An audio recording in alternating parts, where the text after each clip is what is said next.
folks. I'm so happy not to be in my car. Oh, boy. Finally, are into the... Finally. I'm in a Fairfield Inn. I can dox myself because by the time anyone hears this, I'm gone. I'm dust in the wind, you know. I'm in a Fairfield Inn outside Leeds, Alabama, which is just outside Birmingham. And I went to Buc-ees. I love pecans. These are the candied pecans. And Lotus, I have to tell you, I was influenced. I was influenced by a YouTuber to get the triple meat sandwich, which is brisket, sausage, and turkey. I don't know whether it's because I've just been away from Texas for a week or my defenses are down or whatever. This is the best fucking thing I've eaten in a long time. This thing tastes right. And I've had a Buc-ees sandwich before and they don't taste great. Good. But they're like, well, I guess my asterisk that I always get like a pulled pork because you can't fuck it up. It's hard to fuck it up. It's hard to fuck up pulled pork. And I gotta say, this. I was like, no, fine, I'll get one. Mm-hmm. And I about 10 minutes before we started recording, I was upset that I didn't have enough time to finish the sandwich. Do you think it's like Whataburgers where you just went to the Buc-ees that makes it the best, just randomly? They were pretty good, although I have to say, I saw 4 people within the first 30 seconds sneeze without covering their mouths when I went into this Buc-ees. That'll happen, yeah. Patient zero for most everything has started in a Buc-ees. There are special strains of COVID. I think the hantavirus thing started at a Buc-ees, although they're going to say it's the Andes strain. Some cruise with some birds and trash. No. Whatever. Yeah. Birds No. Someone at Buc-ees rang a rat into its mouth, like rinsed like a dish rag, and was like, "Well, when in Rome." You know, when in Rome, get the plague. Welcome to the VGBees podcast. This is episode 102. I'm one of your hosts, John Warren. With me is my forever co-host, Lotus. Niki is... Yes, what's up? This is not related to anything. I thought it when we first got on, but I wanted to save it for the pod because I needed to know whether or not people agree with me. Something about the room, the camera, the headphones, the glasses today. I think it's mostly the camera. You've never looked more British than you do right now. Before you talked when I got in here, I was like, John looks so British today. I've never thought that before, but he looks really British today. It's the meanest thing you've ever said to me. Not in a bad way. Well, I'm in Leeds. You know? I wish I could remember the name of the Marvel Rivals caster who used to be an Overwatch caster who has the most British face I've ever seen in my whole life, to the point that it's jarring to me every time he opens his mouth. Yeah. Fully American. Honestly, Lotus, it's a pretty British haircut. I've realized too. Yeah, that is true. It's a nice haircut though. It suits you. It's nice, but it's like a retired footballer who's now in the broadcast booth kind of haircut. I had haircut. I had 40 concussions and now I'm in the booth doing my little broadcasting. And then it looks like this. Yeah, I mean, sure. Okay. Sound off in the comments, folks. How British do I look? If you have someone available, show just a picture of John and don't say anything to somebody. Where's this bloke from? Well, I appreciate it. You've never looked more blue. Croatian? Sure.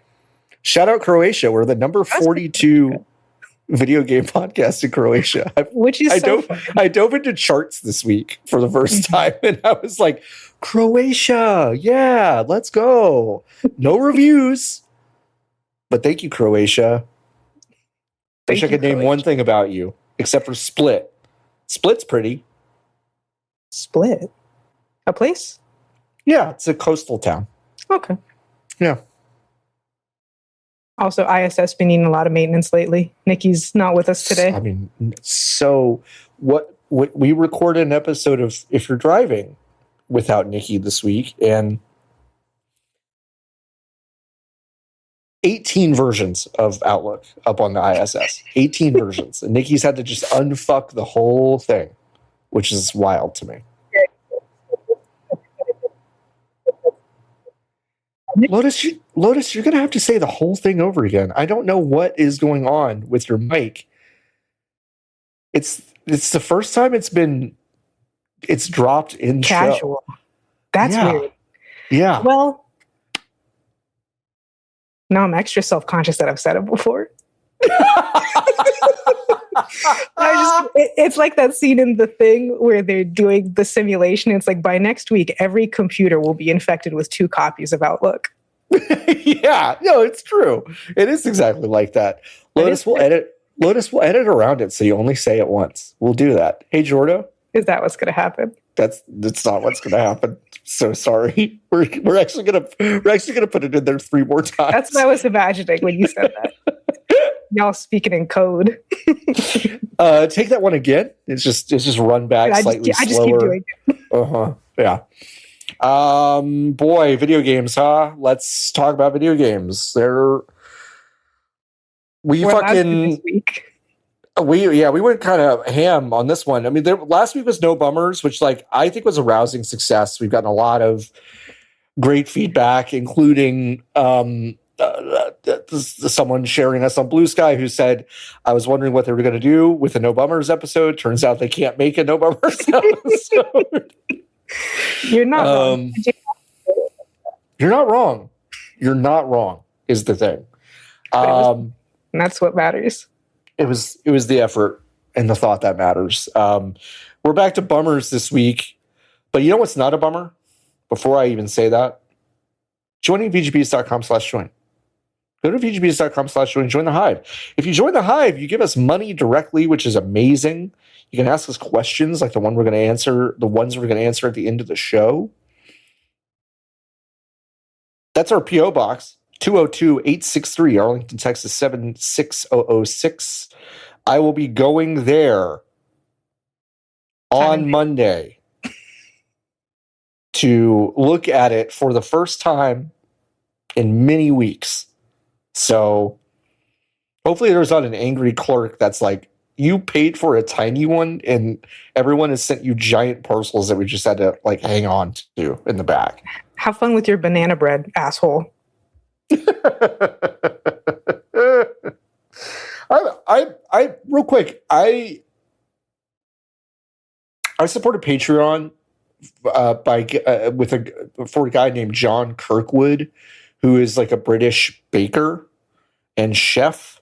Mm-hmm. And when I signed on to his Patreon, he sent me a envelope full of sourdough starter in the mail from England.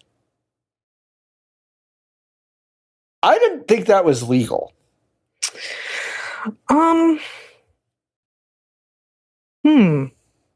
Did he get away with one? Did he do a terrorism on accident? I don't know if it would count. You can definitely send food pretty casually as long as you mark that it's food. Yeah. Yeah. I think maybe if it was Australia or New Zealand, it'd be a problem because they're very, strict with biological organic material. Mm-hmm. Question mark? Just come in a little baggie? Can I get a dime bag of sourdough starter? Yeah, it was like a little Ziploc bag of sourdough starter.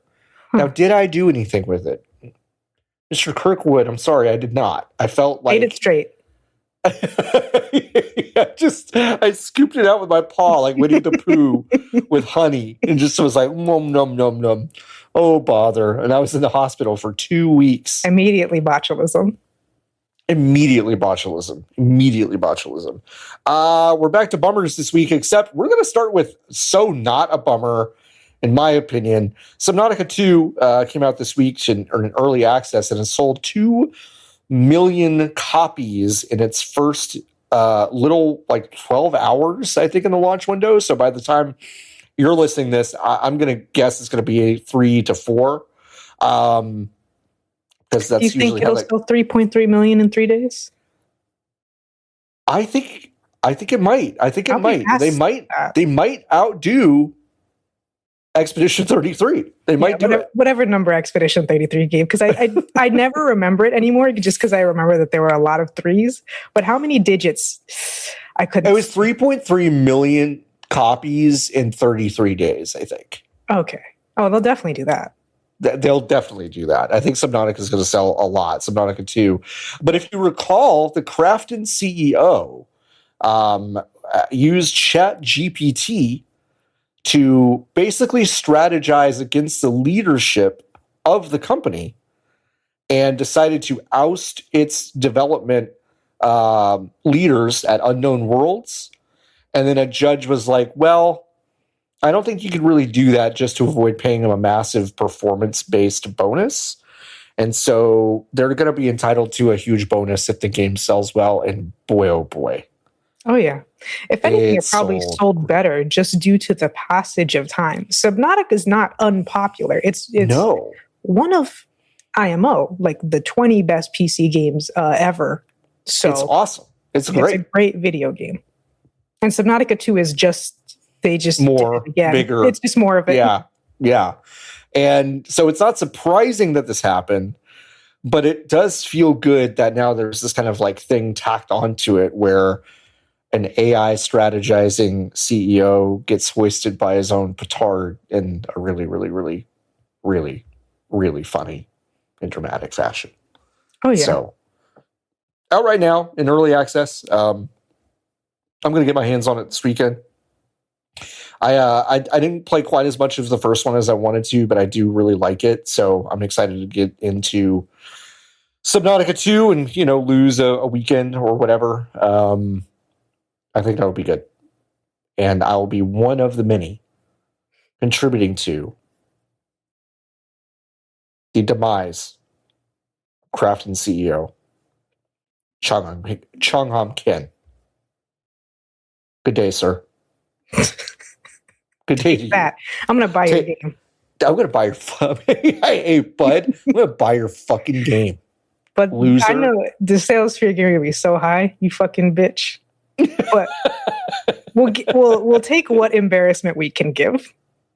That's about as good as it gets for a CEO. That's about as good as it could get. The Steam controller came out recently and sold out almost immediately. But there will be a next wave of Steam controllers purchasable only through reservation system that was very similar to the early days of the Steam Deck. If you remember, you would basically get into a tiered platform. If you got in first, you would get it in the first wave, second wave, third wave. It goes from there. And those reservations opened earlier this week and are doing really well. A lot of people are buying this fucking brick. It's one of the ugliest usable brick. It is. Everything I've heard says it's great. It feels great in the hands. It's wonderful. Whatever. Fucking awful to look at. It is just horrible. I mean, it's one of those controllers where, like, if your hands are above a certain centimeter measurement, you know that it's a perfect controller for you. And if it's below that, you know you don't need to bother. You don't need to bother at all. Yeah. I got long fingies, so and like, listen, I think the Steam Deck feels pretty good in the hands, and the Steam controller is really just a Steam Deck with the fucking screen taken out of it. That's really all it is. They did a reverse Nintendo Switch, and they just took the screen out the middle. They just took it out. So I'm interested in getting one. $100. We talked about this, I think, really briefly, but like someone asked a question, yeah, like I don't know, like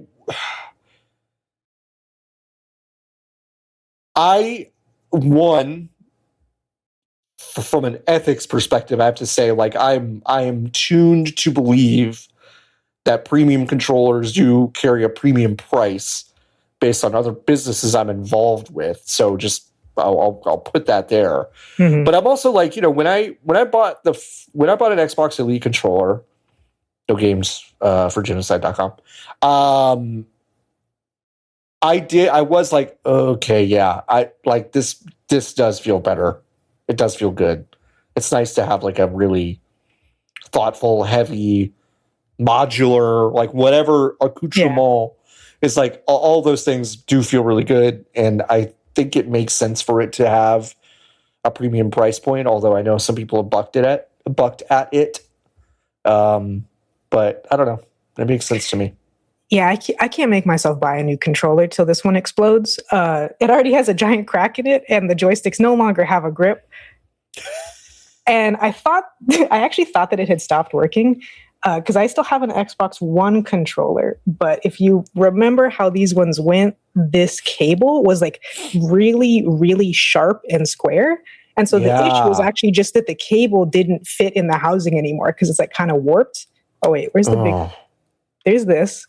And then, the joysticks just don't really have that little ridge in the middle anymore because they've been worn down. Whoa. I've had it for like 9 years or something. Yeah, so that's fair. That's fair. And then I think part of it too is I haven't liked any new controllers I've gotten. My old job gave me this. I fucking hate this controller. Yeah. They feel so cheap and crappy. Is it just a standard Xbox?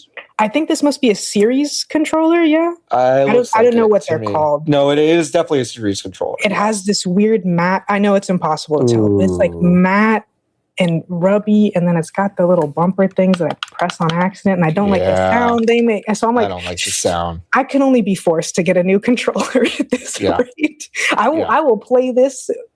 You will think that I bought one of those cool translucent controllers. No. Right. The housing has fallen off, and I am still playing on it. That's good. I mean, I'm trying to think of the last time I like wore a controller out. It was probably a PS3 controller.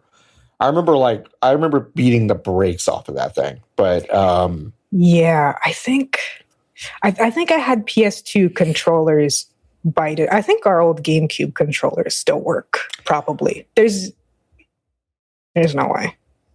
Yeah. No. Did you ever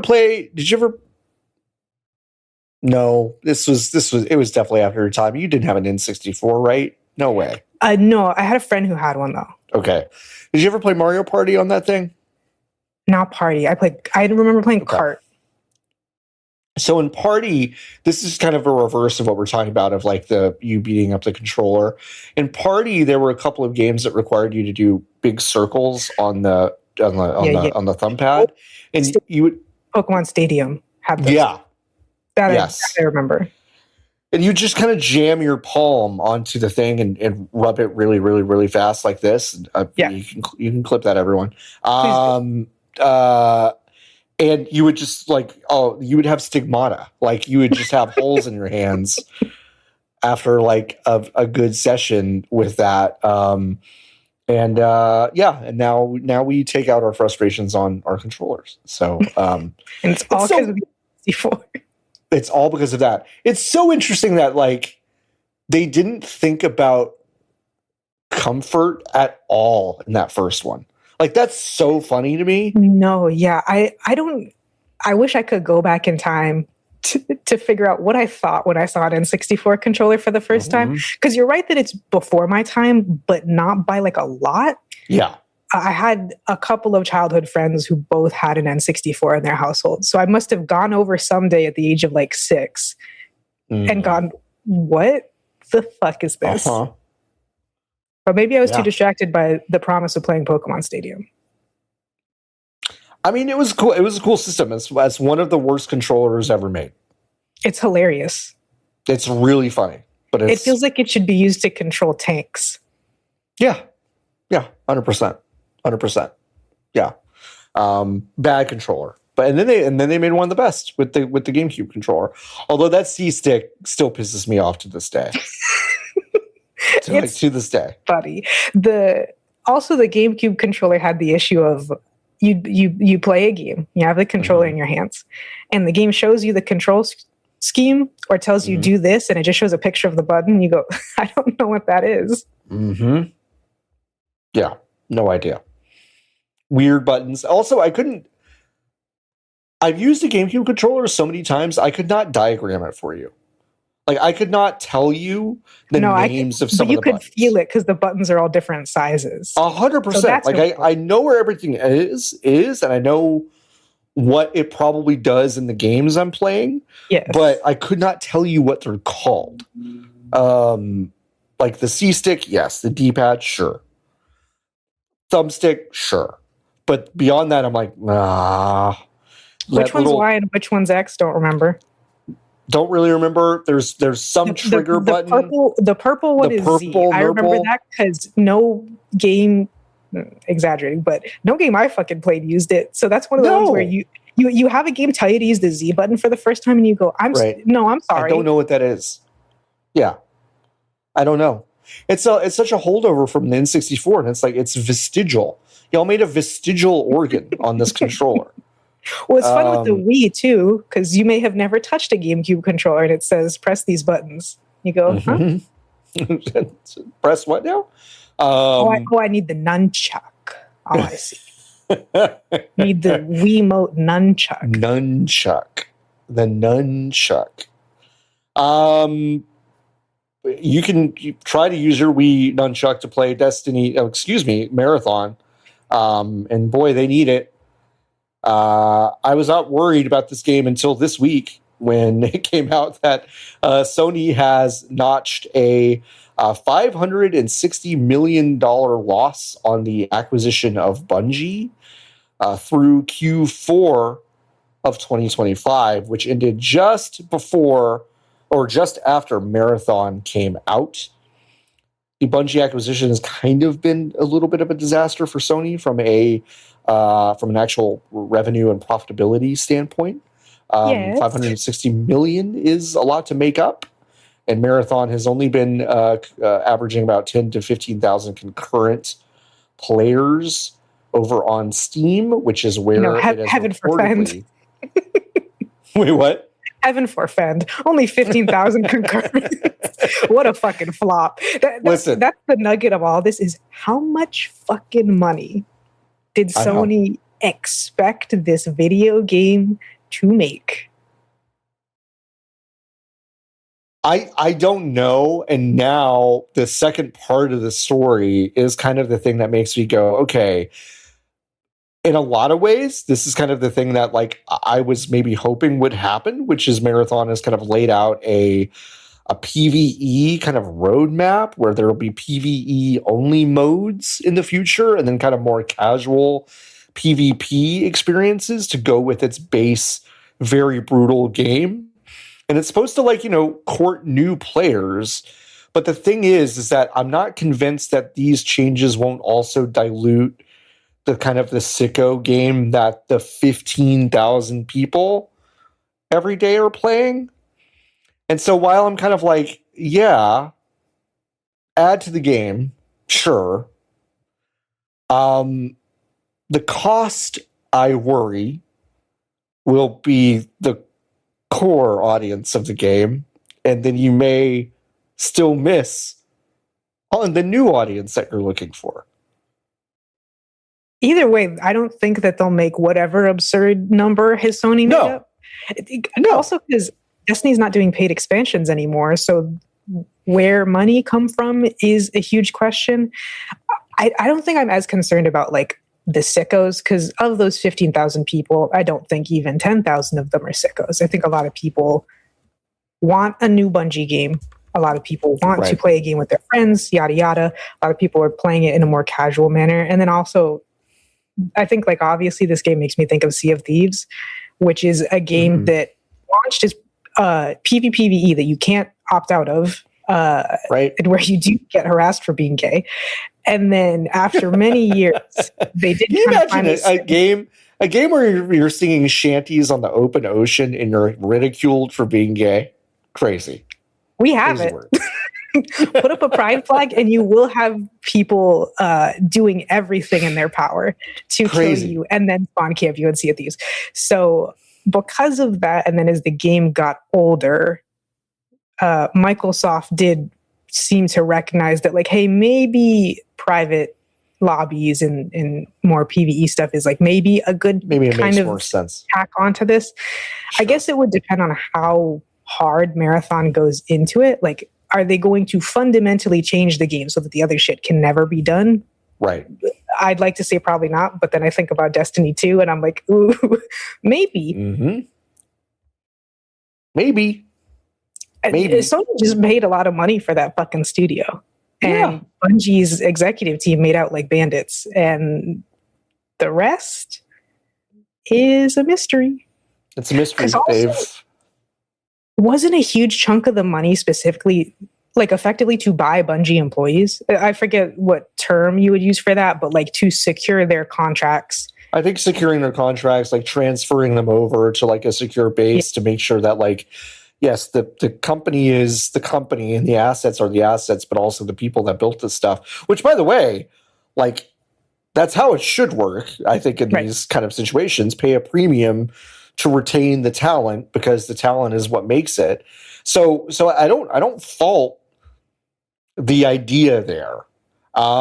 Maybe the massive executive pay and those payouts is kind of like maybe where I would go, well, y'all probably could have shaved a cool bill off of that. Probably could have shaved a cool bill off of that since it's only those like 4 guys. Mm-hmm. But then also the little conspiracy nugget in my mind is like, well, what if they don't care about taking the write-off because they got all those bitches? And now they're not competitors either. Because there's been like multiple teams working on different games within Bungie where they were like, oh, so sad. That project's not around anymore. Mm-hmm. And also you're in our studio now. And I'm like, I smell a stunt. Like, I don't know. It's got a weird vibe that doesn't really have anything to do with Destiny 2 or Marathon being like these huge failures that they're kind of being made out to be. Oh, I agree. I mean, like, listen, I'm worried about the game in so much as like there's activity around it, which makes me go, ooh. But it could be so normal. But I think you're right, Lotus, like because everything around Bungie has been so strange for the past 5 years, at least. Yeah. It's just hard to look at these stories and go, If anyone else did it, I'd be like, oh, a roadmap. What a nice story. Yeah, right. Roadmap. Great. Awesome. But to me, I go, what does it mean? And now they're saying, one of the directors of Marathon says, like, we're focused on shaping Marathon beyond 2026 and into 2027. And I have to tell you, that's not the warmest comfort I've ever gotten from a game director before. Someone comes to you and is like, so I went in for my regular checkup and I have great news. I'll be here at least through 2027. And I'm like, right. I'm sorry. Was that not, because was 2026 not already like a lock? Yeah, it felt like we were kind of locked into 2026, but now it's feeling optional to me.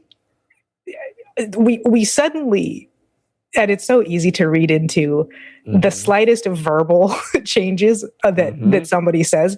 But I'm like, did you not already know that 2026 was fine? And then there's the other thing that like hangs over all of this, which is I can never tell how much of my sense or opinion of Bungie has been poisoned by the way that people talk about Bungie in general. Yeah, right. I'm like, how rational might be? Right. I don't know. I don't know. People are very, very not normal about Bungie. They're not normal about Destiny. They're not normal about Marathon. One of the least normal, which is a bit odd considering what Destiny is. I know. Like, I think Destiny is really, really bombs. I know. I mean, it's like bombs for Destiny. I think it's like an interesting game, but then I'm like, is it sending bombs interesting? I don't know. Is sending bombs controversial that you didn't like an expansion? Nothing really is, but I'm also like, a robot guy died and a gun was bad. Right. Robot guy, big moth, big mommy moth. Like, is that bomb worthy? I don't know.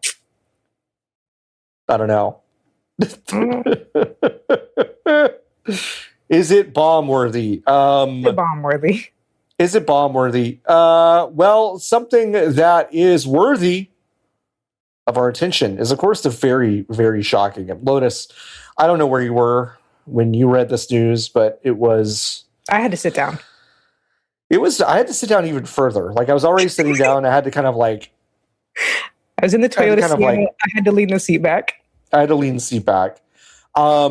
We all remember that Magic the Gathering Arena, those developers had attempted to form a union under the CWA.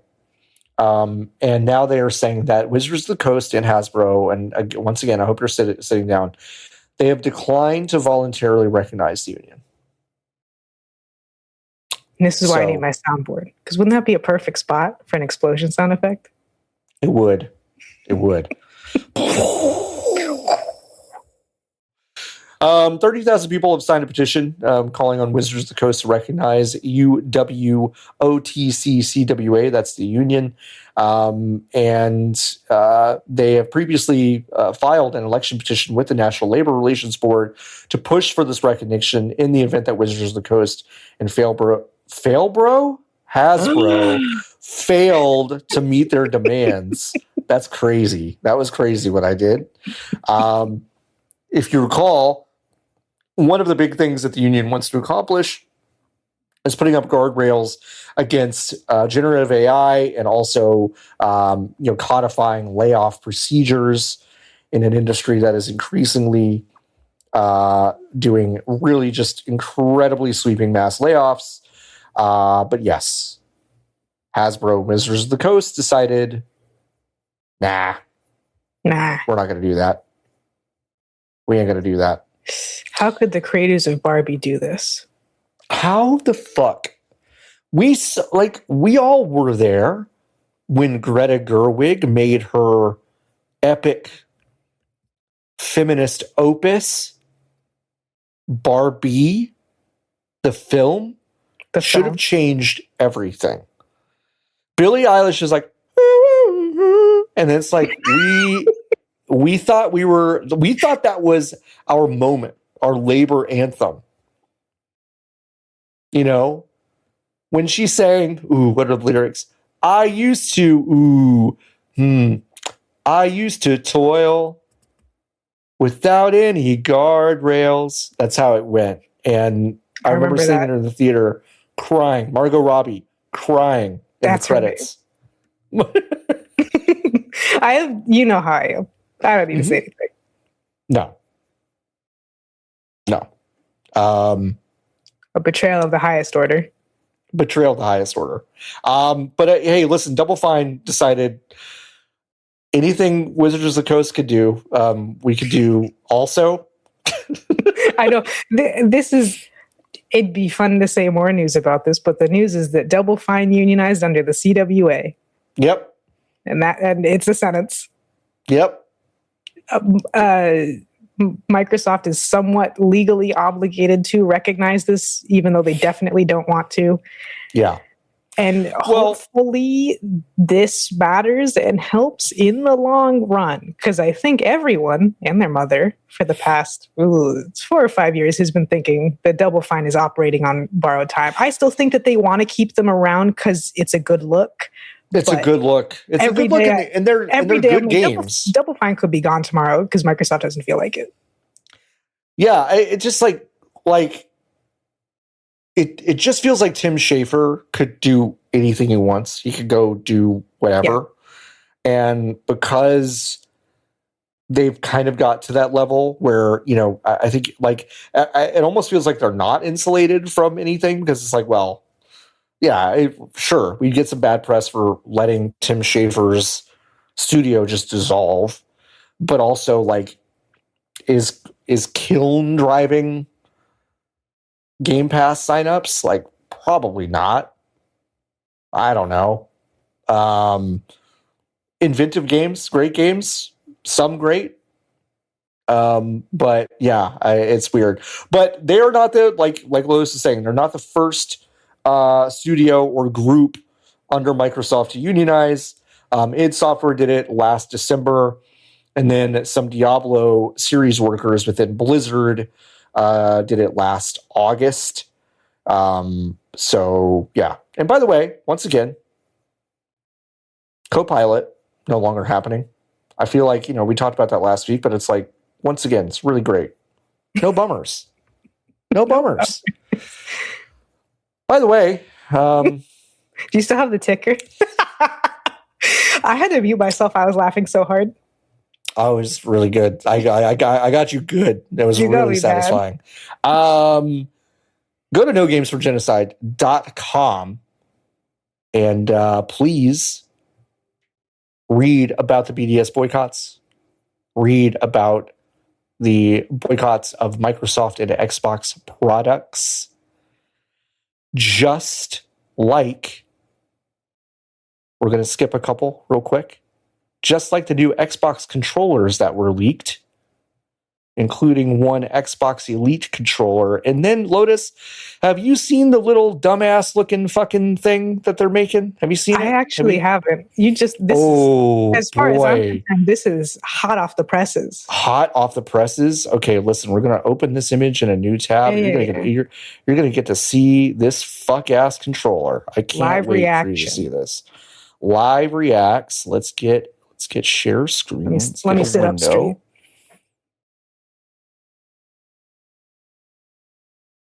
Okay. So on everyone's right, go to youtube.com/@VGBees to watch this one.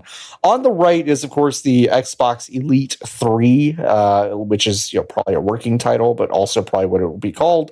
It's got some weird little like rolly pads on the bottom that some people are saying might be for different audio channels, but also might be for other inputs, which is interesting. But it just looks like a fucking Elite controller. I guess. For what? Mises? Yeah, maybe. Yeah, maybe. It could be. Could be a lot of things. It could be a lot of things. But on the left is this little long boy rectangular. It looks like a fucking Wii U gamepad, but without a screen on it. It looks like some kind of bootleg, like ergonomic Logitech controller, but for gamers. It looks very Logitech to me. It does look very Logitech. The D-pads are different, which is interesting. This was, of course, leaked by Brazilian technology news site Technoblog. So take it with a little bit of a grain of salt. But also, The Verge did report earlier this year that they were developing a streaming controller that would directly connect to games through Wi-Fi connection, a little bit like Google Stadia controllers. We all remember the Google Stadia controllers, right? Yeah. So, yeah, using a Wi-Fi connection, and that is apparently what this white long controller is. How fascinating. Fascinating. Once again, nogamesforgenocide.com. Easiest boycott in the world, folks. But listen, one small, not going to quite say hand it to them. Okay, we're not going to do that. But Microsoft Israel, the local marketing and sales office of the U.S. Section of Microsoft, announced the departure of Alon Heimovich after 4 years. This is after an investigation by Microsoft's global management into his and that sector's work with the Ministry of Defense. There was concern that Microsoft's code of ethics had been violated. And folks, I got to tell you, if you get in trouble for violating Microsoft's code of ethics, you must have violated the fuck out of Microsoft. You must have violated the fuck out of them. Shout outs to the many Microsoft employees who have been fired and blacklisted for specifically calling attention to this exact thing and trying to get this fucking, I guess you call it a studio, investigated. Mm-hmm. Like, listen, nogamesforgenocide.com. I'm not saying that this is what led to that, but I'm not saying it's not what happened. And I don't mean us saying that or that specific website, but the BDS boycotts and people talking about it. I do think this is something that has gotten enough attention that I don't know. Maybe Microsoft It can is help perhaps themselves. now bad business for them, finally. Maybe it's bad business. I mean, we've seen polling in this country start to shift for a long time. And maybe now these big businesses are actually starting to see what the rest of us are seeing, albeit way too fucking late. But the best time to do it was 20 years ago. Yeah, right. Yeah. The best time to intervene was 1948, but I guess if we're going to keep delaying we could do it now. Today is the next best time to do it. So, yeah, that's fascinating. And I think that wraps up our Microsoft stories. Let me actually double check. Yes. I think that is true. So, yes, once again, go to nogamesforgenocide.com. You can sign the pledge. We've signed it. Lotus, for what I could tell for a while, was the first person to sign it. It's not true. I think it was just randomized. But I like to see. I don't know how it was put, but it is a funny story. It's really good. I was like, wow, Lotus is the first. Incredible. Good for her. Got the inside check. Fucking trailblazer. Let's switch gears to Sony, who has confirmed that Naughty Dog and Sony San Diego, among some of their other studios, are using AI. It's a powerful tool, they say. It's a powerful tool. Within our studios, game developers are automating repetitive workflows, improving software engineering productivity, and accelerating areas like quality assurance, 3D modeling, and animation through new AI-powered tools. This write-up is from Daniele Riendio. Shout out to her. I'm sure she seems cool. Yeah, by the way, you can hear Danielle Riondo on season 2 of the Pitcast. Oh yeah, this week here. Wow. At VGBees. And that's going on the main feed, folks. So you can check this YouTube channel. You can, whatever, it's going on the main feed. So if you like the Pit season 2 and you like hearing Danielle Riondo talk about her experience as a volunteer EMT and also someone who likes television and can talk about it eloquently into a podcast mic, that's going to be a fun one for you, I think. Anyway. Yeah, I don't know. For whatever reason, Naughty Dog using AI is like the least fucking surprising thing ever. Sony San Diego, maybe a little bit more surprising, but not that much. I feel the opposite, because in Sony San Diego Horizon, it's Sony San Diego is. I thought they were the Horizon co-devs. They're Horizon co-devs, and they also make MLB The Show. Anyways, I believe that Chad wrote that whole presentation. It's like a 100%. Sony-wide presentation, and there's an SIE, Sony Interactive Entertainment gaming segment.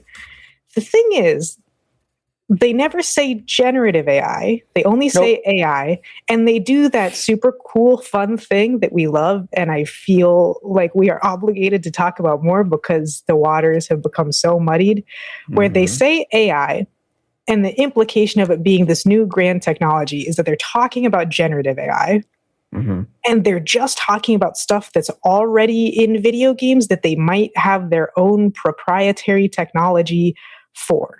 They talk about the 3D animation tool Mockingbird, which animates 3D facial models based on mocap. Yep. Which is already a thing that we've been doing for a long time. It's usually just called motion matching, which is where a person says to the computer, here's kind of what I want, and here's how you can kind of get it. And if you could just find those for me, that'd be great. And then the computer does it. Yeah. That's artificial intelligence. That's automation. Is that generative AI, which is what the implication is? No. I don't know if anything in this is Gen AI at all. We're in a really weird space. I think that's a really good point, because we're in a really weird spot where, yes, because it's so muddy,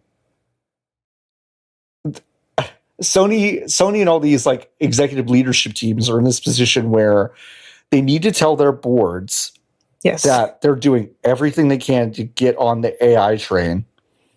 because the boards are reading articles about Sam Altman going like, well, I should have $1 trillion, and that's like, I'm not exaggerating. That is actually what is happening. Like, that is just what's happening. Is that happened very early with Nintendo? 100%. They asked, like a shareholder thing of like, so what's Nintendo doing to get into generative AI? And it's like, well, Nintendo's been at the forefront of AI development for a long time. Yeah. Because we make fucking video games. We make fucking video games. So we'll be at the forefront and then no further questions. Like, do you think Breath of the Wild was created pixel by pixel? Like that someone went in and it's like, no, there are automation tools that help you create these landscapes quickly, which then you could go in and tweak to your specifications. I mean, that's how these things are made. Yes. Otherwise, it would be a painstaking, nothing would ever process. Come out. Nothing comes out. But nothing would, literally nothing would come out. Yeah, and it's like, yes, those automation tools are maybe a cousin of what people are referring to as generative AI, but it is different.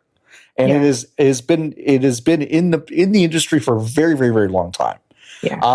And I think you're right. Like, I don't know that any of this stuff in this specific article, what Sony's talking about, is actually what we would buck at as being generative AI. Yeah, but they still have to, but like what ostensibly the presentation is trying to sell. Like, I read this whole stupid fucking thing, and I was like, I am not an AI expert nor a game development expert, but I don't think a single thing is that.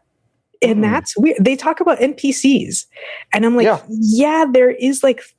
there's experiments people are doing with like ChatGPT or Gen AI led NPCs where they can really respond to you. But it doesn't even seem like that's what they're alluding to. It just seems like they're talking about more advanced NPC AI that makes them more lifelike. And I'm like, we got that big bitch in Alien Isolation. That was the most advanced AI anyone had ever seen in a video game for like a time. So I'm like, are we just doing that, but for more bitches? Right. I think everyone has lost the plot so thoroughly on what anybody wants or believes any of this shit is. Our definitions have gotten so loose, and nobody seems to understand where the shareholder line is of being like, well, I've been sufficiently lied to. I don't know what any of these things mean, so I can't really question them. Yeah. And every board is probably different, of like how savvy are the board members versus how many of them have opened the Wall Street Journal this morning and was like, I want some of that Anthropic money. It's like, well, I use my Perplexity agent to help me make my business decisions. Mm-hmm. And they all do. They all do.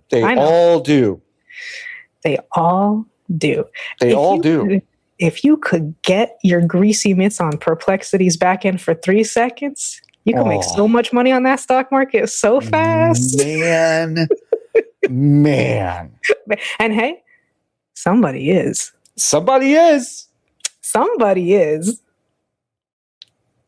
Fuck me running. Anyway.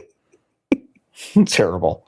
Katsuhiro Harada did leave the Tekken studio. He was a longtime Tekken director, and now he is leading a brand new SNK studio called Versus Studio, which is very, very interesting that SNK is kind of spinning off a new studio led by a 3D fighting expert in Harada.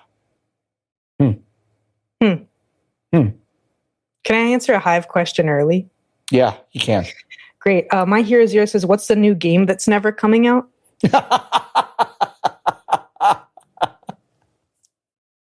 It's an SNK studio. Like, I could make fun of Harada all I want because I'm a longtime Tekken fan. I could make fun of Harada and I could make fun of Yonemori. It doesn't matter what they do. It's an SNK studio, and the game's not going to come out, which is unfortunate. But it won't. His LinkedIn post worked, but he did get a job. It did work. That was so fucking weird. It was really weird. For anyone who doesn't know, I mean, I think if you Google Harada LinkedIn, it will show up. It'll show up. Yeah. As Harada does, the 3,000 word post on LinkedIn talking about how he basically wants to leave and start a new job while he was still working on Tekken 8, technically. Mm-hmm. And it was like, that didn't mean anything. It just meant I wanted to meet more people in the industry. I just want to network. I just want to network. I just want to network, guys. Like, I don't see what the big deal is. I just really want to network. There's no plans for the studio, by the way. It's like, at least it's what they say. Yasuyuki Oda, who is the producer of King of Fighters 15 and also Fatal Fury City of the Wolves, said that, to be honest, nothing has been decided yet. No doubt that things will become even more exciting than ever. And Harada is, quote, a longtime friend and worthy rival to us. Yeah, I don't know. I mean, like, don't you think the Saudis might will one of these games to come out from Harada, and then and then that's it? I mean, I think they already used everything on City of the Wolves. City of the Wolves? It kind of feels like they used everything on City of the Wolves. Yeah. And like, that's the main thing. They've already had other high-profile studios maybe go down, maybe not. Yeah.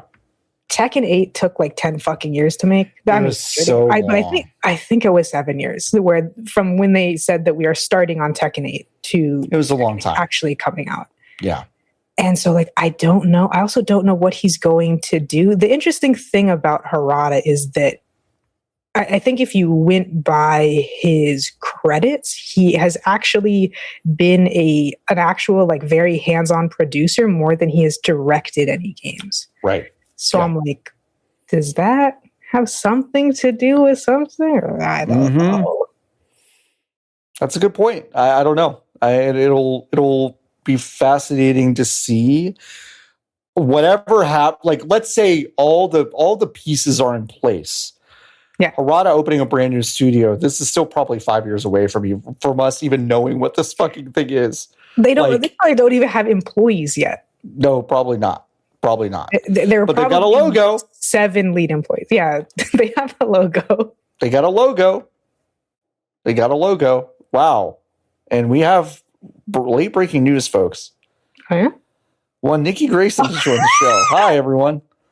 Hey. Hi. Back from the ISS. You're on the train. Are you on the space elevator? I'm on the space train, yeah. We were just talking about Harada. Who? Oh, the fight man. The Tekken guy. Yeah, the Tekken guy. What do you and think? How he took his cool oil check. Yeah, he definitely took a cool oil check. Niki, just real quick while we have you, do you have any thoughts on any of our stories? Subnautica 2 devs that are going to get paid huge. That's fucking funny. It's really funny. So fucking funny. Okay. All right. Yeah. Rapid fire. What do you think about the Steam controller? I think it looks unbelievably uncomfortable. I will be holding it in 3 weeks. And I guess I'll have a day. I like that it screams. Usually that's the thing that I think is porny. And it is porny, but I do kind of appreciate that it screams when you drop it. It screams when you drop it. Yeah, we didn't touch on that, but that is true. It screams when you drop it. Similar to me. When you drop me, I also scream, which is great. Niki, what do you think about the new Marathon PVE roadmap? Probably should have just made the game single player off rip, gang. Yeah, we talked about that a couple months ago. If that's where you're going to take it, probably just start it single player. PVE. Yes. Start it with that would probably be good. Oh, look, a train that's not mine. Oh. I just heard. Oh. Listen, one Diego Arguello wrote a story over on GameDeveloper.com. I've heard of both of those. Wait, what? I said I've heard of both of those. Yeah. Well, we read an article earlier from what was her name again? Danielle Randio. Oh, Rayande Anyo. Yeah. Yeah, for sure. Yeah, she seems cool. Yeah, but Sega is apparently lowering the priority of games as a service It reported a $200 million impairment loss. Yeah, so I was going to ask Rovio. if they had spent any money on it yet. But it seems like they perhaps have. If only someone said you don't need to buy the Angry Birds studio. Mm-hmm. Yeah. Do you remember Hyenas? Does anybody but me ever remember Hyenas? I've been playing Hyenas for the last 6 months. Lotus, I don't know about you. Did you not get your code into your email? Is that like what you call when Barley gets the carrots out of that little toy? That's right. I wish I had a code for that game. Yeah. Imagine. That'd be good. Imagine. You're getting code in like 3 weeks. Okay, good. I can't wait. But a code that we're never going to get is for the Super game from Sega, which was an initiative announced all the way back in 2021. And it was going to involve partnering with Microsoft. Whoops, they're back. NoGamesForGenocide.com to create games using the Azure cloud platform. Now it has been canceled, even though the reboots of Jet Set Radio, Shinobi, and Streets of Rage are still but not Crazy Taxi? Crazy Taxi dead? Crazy Taxi is also on the table. Oh, that's correct. good. Yeah. So it seems like it's not over. Might have reset the clock a little. Reset the clock. So they've thrown away. So I was expecting a PvP procedurally generated open world for Crazy Taxi. But Sega Samuel does keep making more money to throw away. So they're going to try again. So it's fine. It's fine. Yeah. Good for them. Feels like Sega could use a Persona game, huh? Mm-hmm. Sure does. feels like they could kind of use one of those because they sure does. That's a big losses over the next little while. I was just honestly from this report, I was just really happy to see that the new Virtua Fighter hasn't been canceled yet. Not dead yet. I was like, whoa, it survived another quarter. All right. For some reason, I don't think that one's coming out. I don't know why, but I just my train is arriving. Do you have any other questions for me in the next? Did you play or watch anything? Yeah, did you play or watch anything? Tamidonchi, nothing new. The last time I played Tamidonchi, I was too poor to kill Caillou. I ran out of money buying vegetables, so I would have to. We've all been there. Change at least among us. Too poor to kill Caillou. Yeah, it's like it costs like $33 to evict a person, and I didn't have any money. Yeah. Yeah.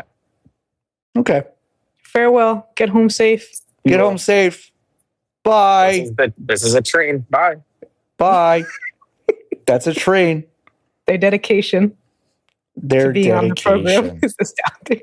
Astounding. I heard the little click and I was like, oh, who is that? No, you said late breaking. I thought, what could this possibly What could it possibly be? It was a good surprise. But one of my favorite stories that we really didn't talk about last week because it was almost impossible. But we really couldn't do it. I said it's so funny. It could loop around to not being a bumper. But now, in a beautiful twist of fate, it's gotten even funnier. It's gotten even funnier. So it's kind of good that we waited. It's kind of good that we waited. I agree. If you recall, GameStop CEO Ryan Cohen put together basically a proposal to eBay to buy them. Don't worry about the fact that eBay is worth roughly 3 times more than GameStop. And also, Ryan Cohen appeared on CNBC to talk about the deal and could not fucking even begin to answer the question of how it was going to come up with the money to pay for it. He just kept saying shit like, well, we have a $20 billion promise from our financiers. And then they would go, all right, yeah, Ryan, but what about the remaining 36 billion you need to do this? And he goes, well, cash in stock. And they're like, from where? You're not worth that much. But from where is what I wanted to know.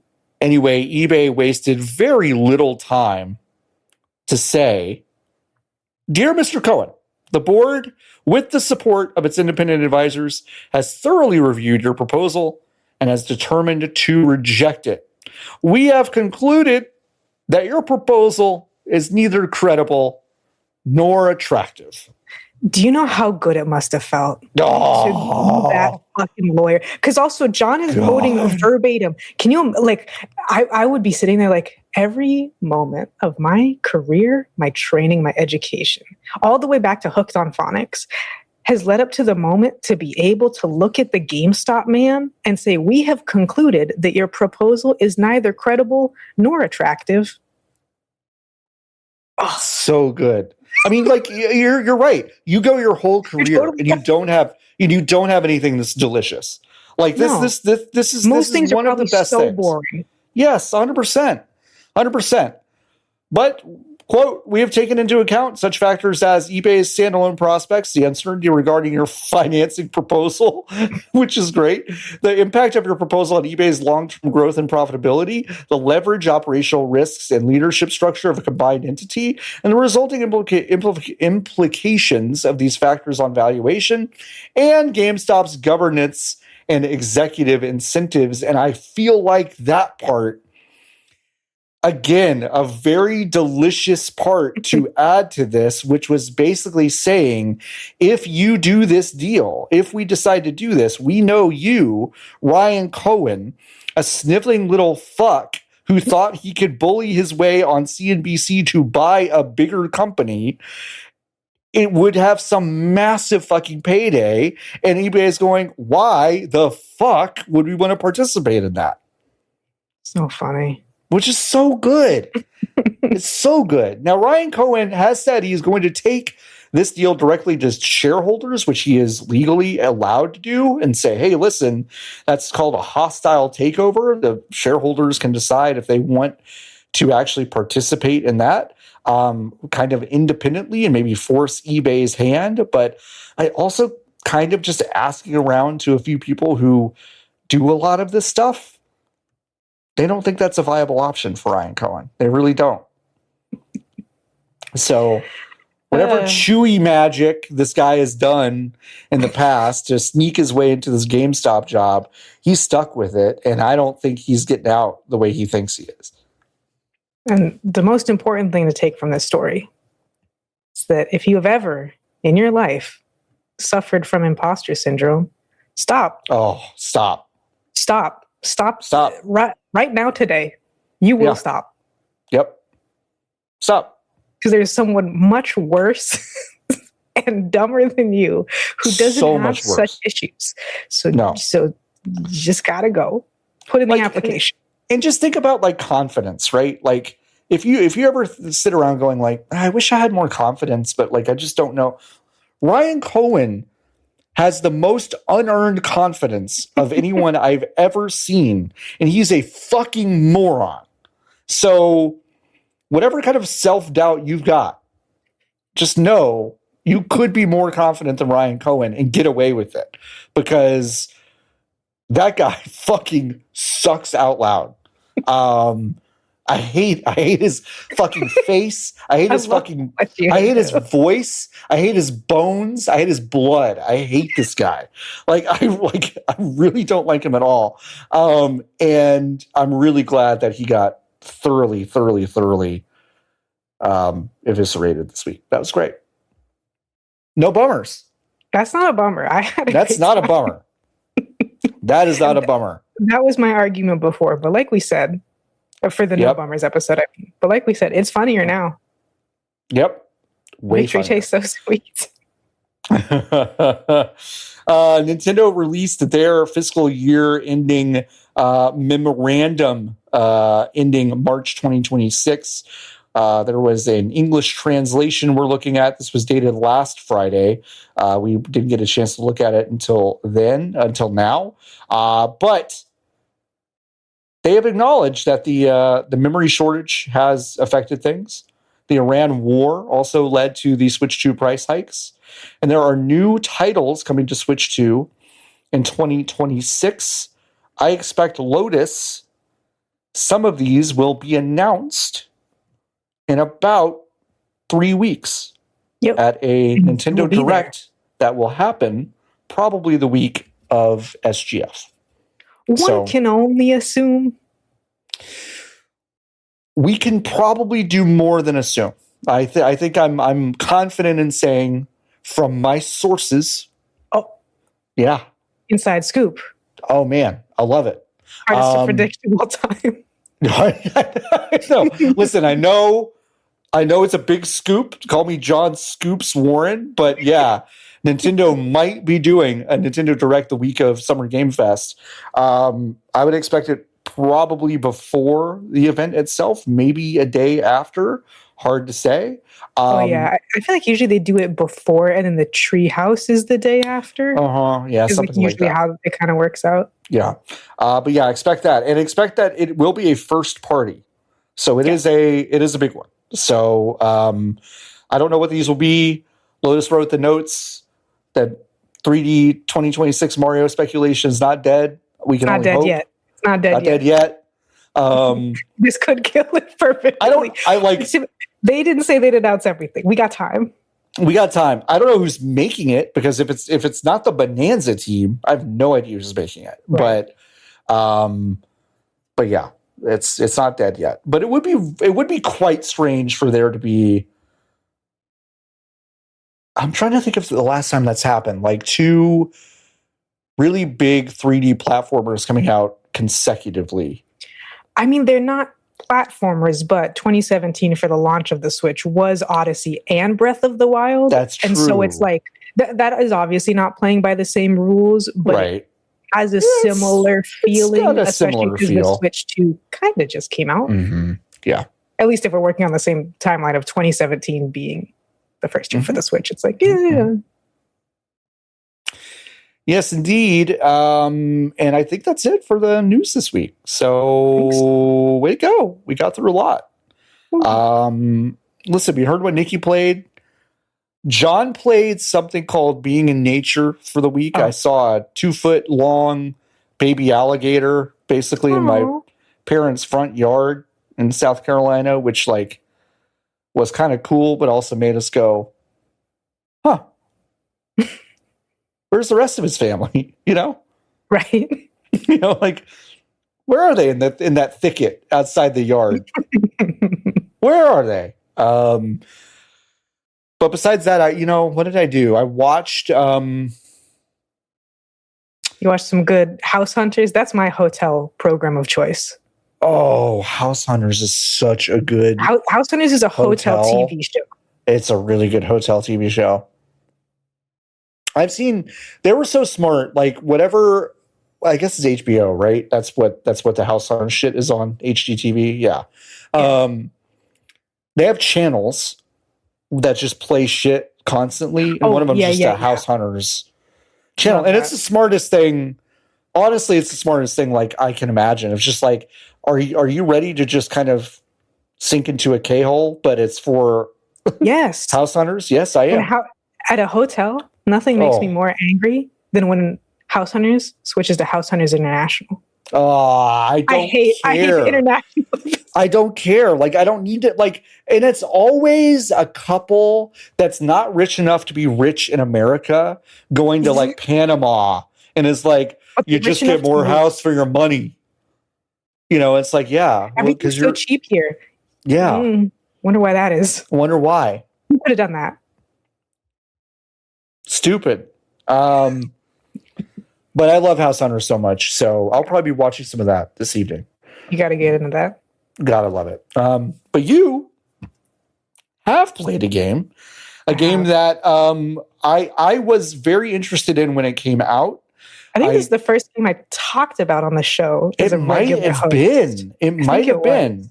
But you are back on Digimon Story Time Stranger? Yeah. This story is poop from a butt. And that's what I wanted to report on. Okay. I am writing a review for this because there's a lot of mechanical stuff about Time Stranger. I remember the time I was really confused why I hadn't seen so many other people talking about the 2 Digimon people that I know were on it, talking about it every day. Nobody else. Felt like it was just me and them. And now I kind of know why. The pacing of this game is awful. Yeah. It is very easy to break the game if you think while you play it, which is kind of tough. But I'll expand upon that. I'm mostly done writing a thing. review for it. But I didn't want to talk about the story because I didn't want to do a whole story thing in the thing, especially because then, it breaks the flow and then you want to put it behind a spoiler wall. And I'm like, as an extra thing. It's annoying, right? So spoilers for Digimon Time Stranger, you shouldn't care. But if for some reason you do, I'll try to wrap it up in 3 minutes or less. We'll put it there. So one of the most the genocide ticker up as a spoiler warning. Yeah, if you no longer see that, then you know that you're good. Okay, yeah, no, that's how we'll do it. Yeah, that's good. You'll be able to see it when you scroll through. Anyways, one really tough thing about the game is that in cutscenes there are approximately 3 songs that play. One of them is like plaintive, mysterious piano, and then one of them's conspiracy piano of like doodle-loo-loo-loo-loo, which happens every time something shocking is about to happen. Unfortunately, it is such a shoddily written, anime-inspired, but even bad by like shonen standards kind of thing, that it's usually really funny. Yeah, it's revealed. You have a companion character called Aigiyomon, who's like the de facto like little boy shonen protagonist, who's like the most special Digimon ever. And you're kind of just a guy. You're like a time traveling on accident agent guy. And it's revealed towards the end of the story that you are also secretly a Digimon, despite just being a person.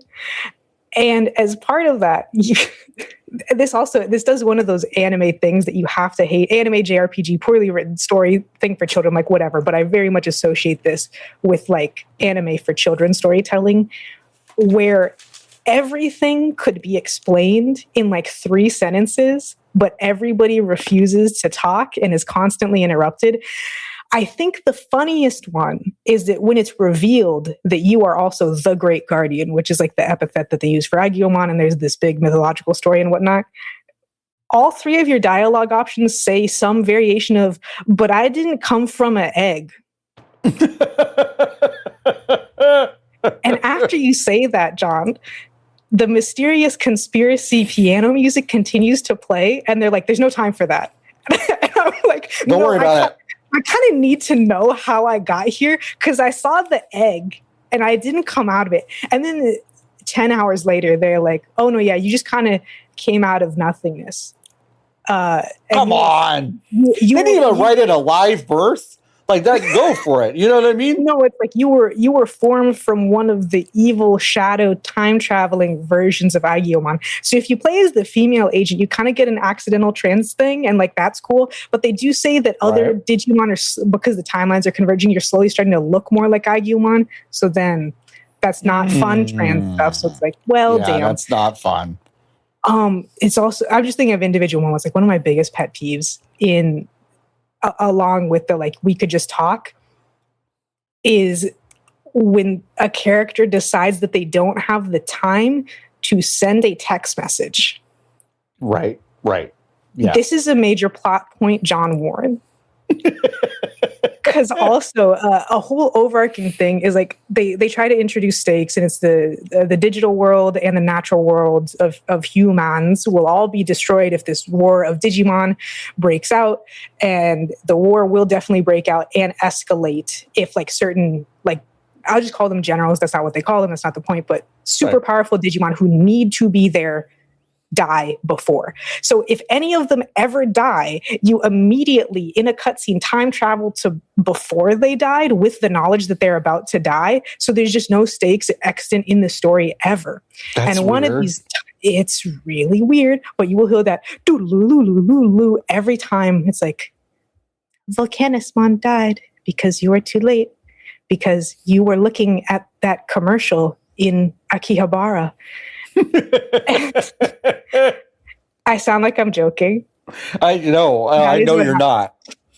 So this is a specific point. Volcanismon dies, and you immediately time travel, and you go back literally like 3 hours or so, within the day. Okay. And so you go back a few hours, and the female companion, who is like Agyomon's surrogate, sister, mom, girlfriend, wife, that he's real beat up about. That's why he keeps time traveling, because she's inevitably going to die, but obviously she's going to be resurrected at the end of the game, blah, blah, blah. Right. She's like, well, my best friend, who, by the way, because we time traveled, my best friend thought I went missing for 8 years and clearly kind of has PTSD about it, and like doesn't like when I leave her sight anymore. She really wants to see me in the little Shibuya Square or whatever. Right. And you find out that why she does it is to watch the commercial for this anime that she made, whatever.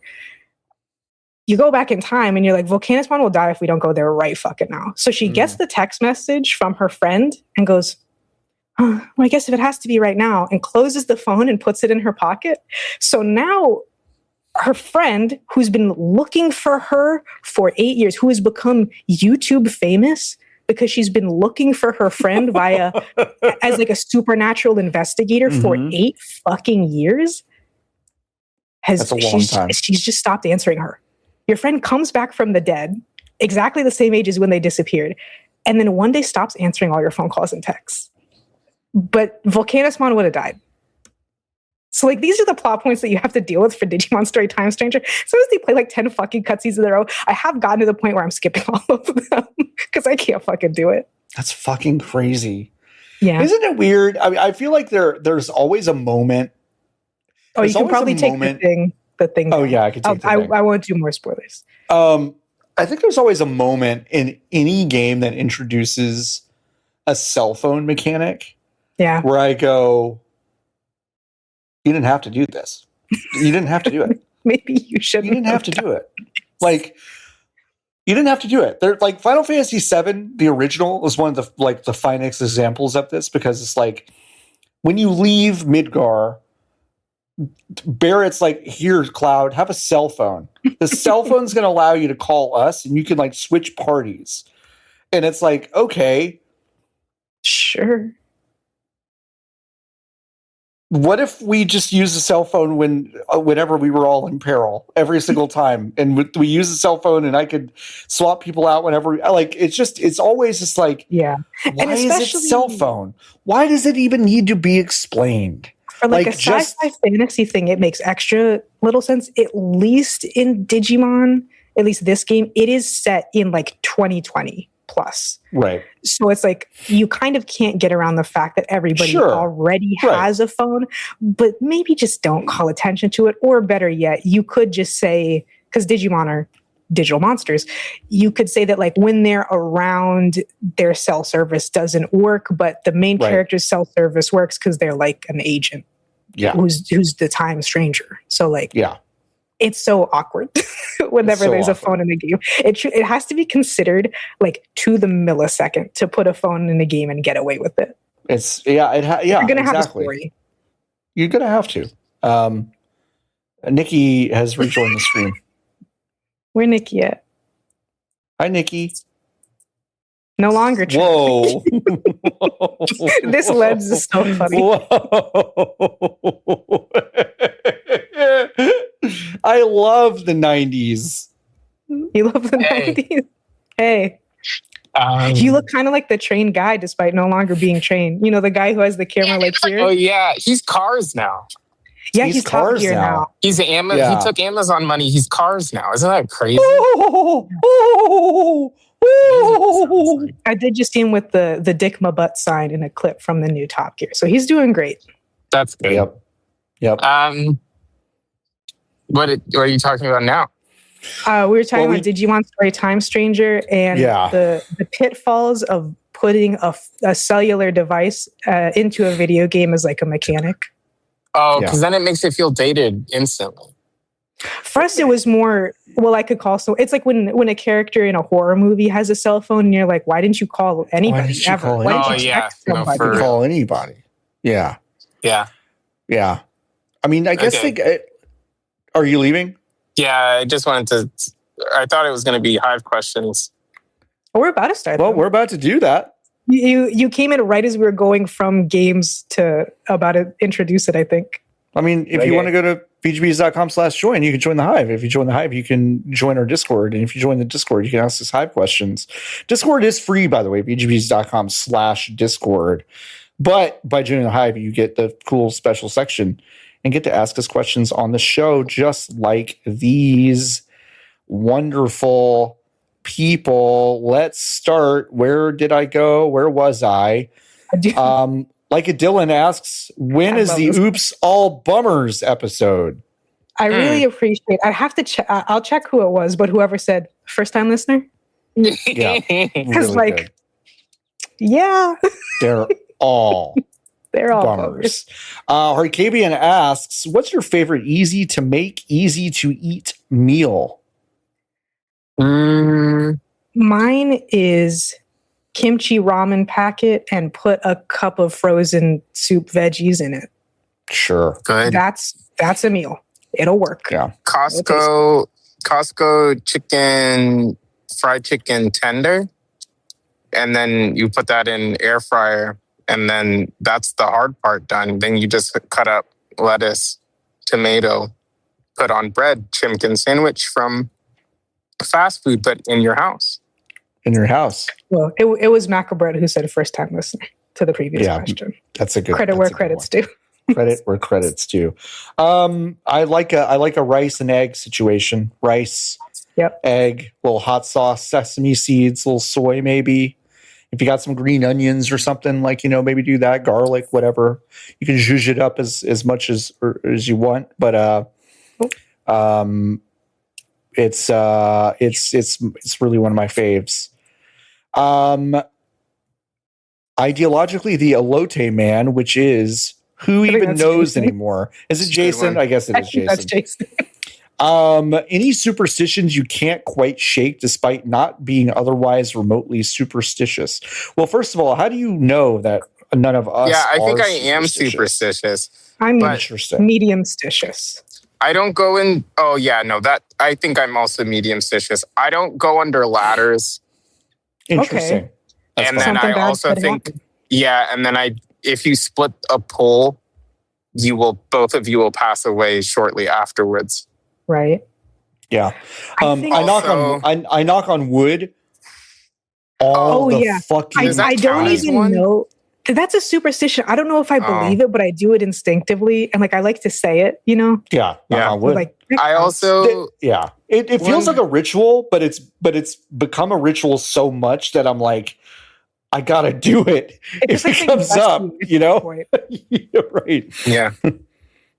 Okay, I'm gonna go now because happy hour is about to end. Oh, okay. Godspeed. Good luck. Godspeed. Thanks. Have a good drink. I love you. Goodbye. Love you too. Bye. I think the one that I'm real about is anything to do with graveyards and such. Sure. So graveyards are very popular spots to go bird watching because lots of big old trees and very quiet. So they tend to have a lot of birds, especially during spring migration season.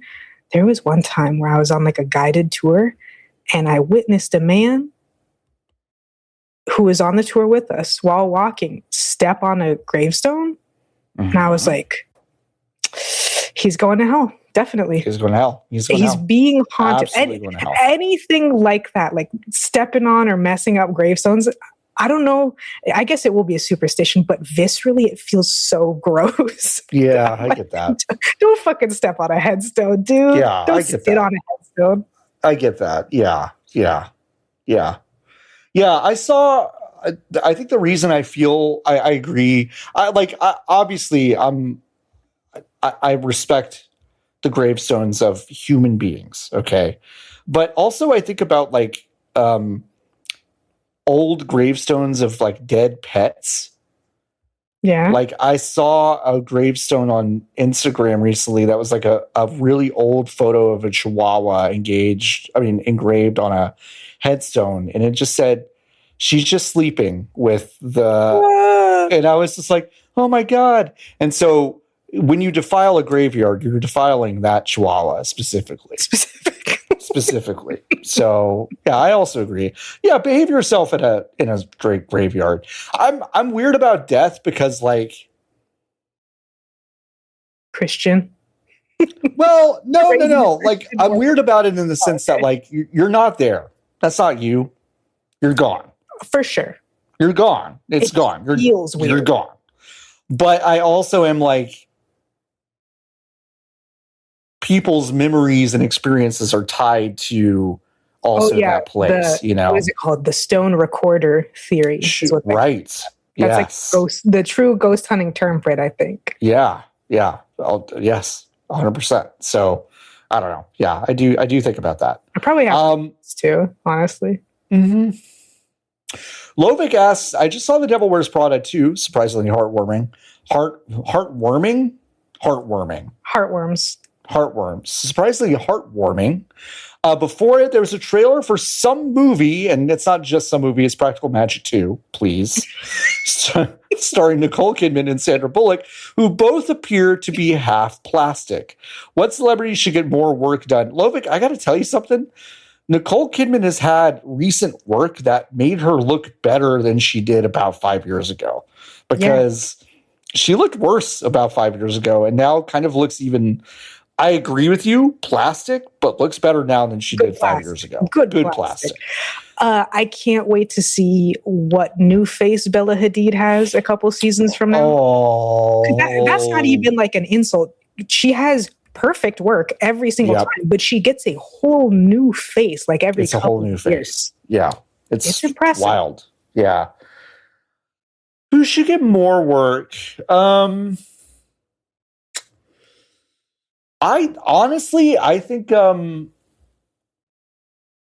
think Ryan Gosling should just fully fuck up his face now. Like he's gotten halfway there. He should just fully fuck it up. Go all the way. Go ahead. Go all the way. Like that's one of the most vexing ones to me, Lotus. I just don't understand that. I really don't. Like a few years ago, around Nice Guys era, Ryan Gosling, I was like, God, it's crazy that a guy just looks like that. It's just wild, huh? It's just crazy. And then he got some work done to make his face rounder. Yeah. And it's like, it's kind of working for you before. Yeah. I know that it's impossible, but any celebrity who's had their buccal fat removed needs to get it put back in. Put it back in. Unless you're truly just playing skeletons. Put it back in. Put shit back in there. I know you can. Find a way. Yeah, really. Unless you are like, I'm the first living skeleton. Like, if you want to do that, cool. Yeah. Lean all the way in. You got to lean all the way in. So yeah, that's. I'm excited for Practical Magic 2, by the way. I think that first movie is pretty good. Haneker asks, are the Sparks going to make the WNBA playoffs this season? Unfortunately, the person we should have asked the question while we were on. Save it for next time. We should save it for next time. I'm going to say no, though, Haneker. I truly can't help you. I thought the Wings might have a chance, but they look pretty ass the past 2 games. I'll tell you that. How long basketball games? WNBA games are 40 minutes. I think it's 4 10-minute quarters. The season, how many games? 36, I think. Okay. Yeah. NBA is 82. A lot, unfortunately. Yeah. Well, NBA is 82 and WNBA is 36, I believe. So, My Hero Zero asking, do you think the Pope has had Malort? Absolutely. He's the exact age where he has to have. Absolutely, he's had Malort. Like most Catholics, I don't think there's really much question of what they have had to drink, right? Like it's all the other stuff. I'm kind of like, has the Pope done anal? Probably not, probably not, but probably not. But Malort, yeah, he's definitely had Malort for sure. Have you ever had Malort? No, I don't even like regular alcohols. So, well, they're not good. I don't think anybody people like the taste of alcohol. Isn't that crazy? Honestly, Lotus, name one. Name one. I don't really believe it. My parents say shit like that. They go, "We don't drink to get drunk." The fuck you don't, Bill and Bev. No, I didn't say that. We like the taste. The fuck you do, Bill and Bev. I think there's tequila people, but for sure wine people like the taste of wine. I do like mezcal. It hurts. Yeah. But I do like it. Right. That is true. Smoky. Drinking straight alcohol is just never going to happen for me. Fair enough. I'm good out here. Malort is fucking disgusting. Crazy. Yeah. It's really gross. What is it again? What is it fermented from? I want to say wormwood. Malort. Yeah, wormwood flavored liqueur. Okay. It is a botanical liqueur, and it's like this is my favorite. Jepson's Malort, herbal flavor that some compare to bile or perfume. Okay. Bile is kind of right, honestly, to me, which is so gross. Yeah. It's really gross. Like, why? Why do that? All right, let's see. What else we have? Sphinx asking, all right, we all know the meme where about the player character in a cutscene being super competent and then being worthless outside of them when in control of the player. What about the opposite, where the player is extremely competent at the game, and then the character in the cutscenes is decidedly less so? This came to mind while playing Dead Island 2. I'm pretty efficient and competent at killing zombies, and I kept dreading when the game would take control away because the character had to have something bad happen to them. Ooh, I mean, the first thing that comes to mind is the Tomb Raider reboot series. I haven't played all of them, but the one from 2013 is, and people made fun of this at the time. People make fun of this in Uncharted 2, not Uncharted number 2, but Uncharted as well, where your lead character is ostensibly like a nice guy, nice gal who's just adventurous, and then immediately has to start like slaughtering people. Right. And so there's, I guess, kind of infamously, the first section of that game is like Lara being scared and getting captured and get just fucked the fuck up in a way that seems extremely inspired by the film The Descent. Great movie. And then she gets a bow and arrow and is like, what do I have to, and then you just start wrecking fucking shop with these dudes. And then you get to a cutscene and she feels really bad. And I feel like that happens a couple of times. Or, I mean, basically any game where you're playing an even remotely competent character and they get like captured, so you can have your like kidnapping segment. And I'm like, how the fuck Lara Croft getting kidnapped, captured, tied up? Come on. And Lotus, I'm noticing a theme here: strong female protagonists. Because what I'm going to say is Samus Aran. Like, oh shit, that's like. Hey, I'm not losing your fucking suit powers, Samus. Like, I'm not doing that. Like, I'm not doing that. If I'm in control, it's not happening. It's not happening. So she and I, like, call me, Samus. Like, we'll figure out a way for you not to lose your shit. And you can get through that game in, like, I don't know, 10, 15 minutes with all that stuff. Maybe it's not a competence thing. Maybe she's just really forgetful. Just leaving it everywhere. Yeah, maybe so. Maybe she's just messy, you know? She's just like, I never clean my apartment. Never. She lost the key card to her dorm room, and now she has to go and find her fucking suit all over the place again. Samus in Cookie Monster pajamas, just walking around a door and being like, "Where's my card key? Where is it?" Sexier. Nothing sexier. But that's a good question, Sphinx. Yeah, I mean, it's pretty common. It is pretty common. All right, Fonk. I've not read this. I'm just going to read it as if I'm reading it for the first time. Okay. The classic French conundrum: if you had a hole in the basement of your house that was connected to a ladder in your loft, and that using it would move you through time 12 hours up or down, what shenanigans would you do? Update: tunnel in the basement of one house causes anyone who enters to travel 12 hours into the future, but become 3 days younger. Fonk, what the fuck are you talking about? Many such cases. It seems like a bad idea to use. Why would you ever want to lose 12 hours completely? I don't want to lose 12 hours. Wait, all right. So become 3 years younger. But hold on a second. You have to spam that shit. Oh, 3 days younger. 3 days. Oh, yeah, no. So you're losing. Let me do some really quick math. Yeah. really quick math. So 20 days would 20 days into the future would yield you 60 days younger. No, 120 days younger. That doesn't really do much for me. I don't think that exchange rate works for me. Stuff to do. No. If it was 12 hours in the past and I could keep doing that, like I would do a lot of like folks. I mean, I'd be all up. What they warned you about in Life is Strange and you didn't listen. I didn't listen, but I'm on call sheet. I'm cashing the fuck out.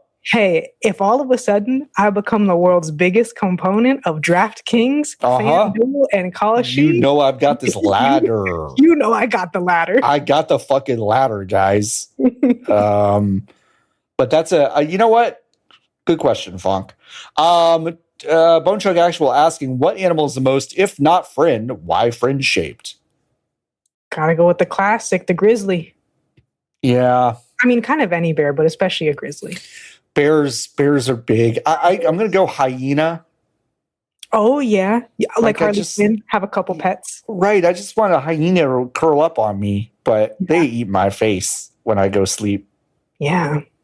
Yeah. Dingo's up there. Oh, normal. Dingo's up there. Kind of funny long dog. Opens the mouth. Oh, no. Oh, no. Gotta go. Not funny. I gotta go. Not funny. Not funny. Five Nights at Freddy's mouth. Five Nights at Freddy's mouth. Haneker asks, if VGBees gets a gig as the music supervisor on the mixtape DLC, what 3 songs are you picking? Now, having not played this game, I also still don't know exactly what year it's in, if I'm being honest. I can't tell. Is it 1990X? Is it 1980X? It's 1990X. Okay. Probably not past like 5, right? I don't remember. Okay. Because the main character, spends a little bit of time at the beginning of the game talking about compact discs.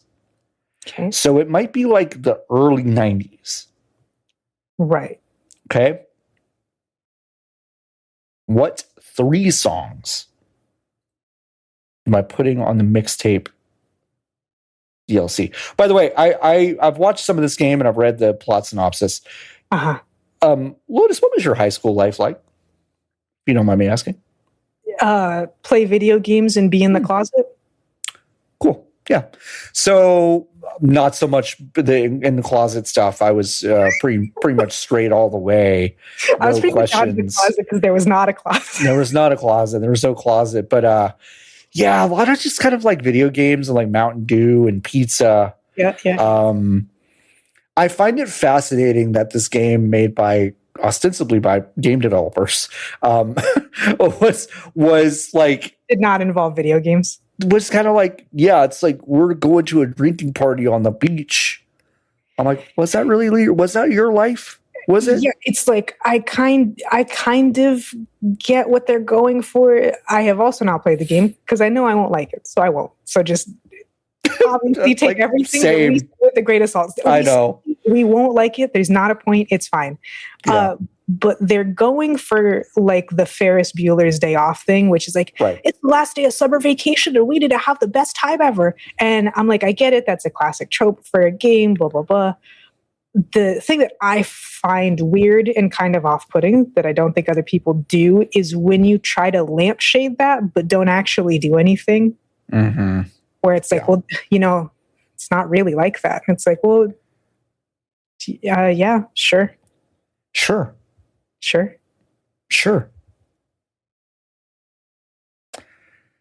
the trouble with the question is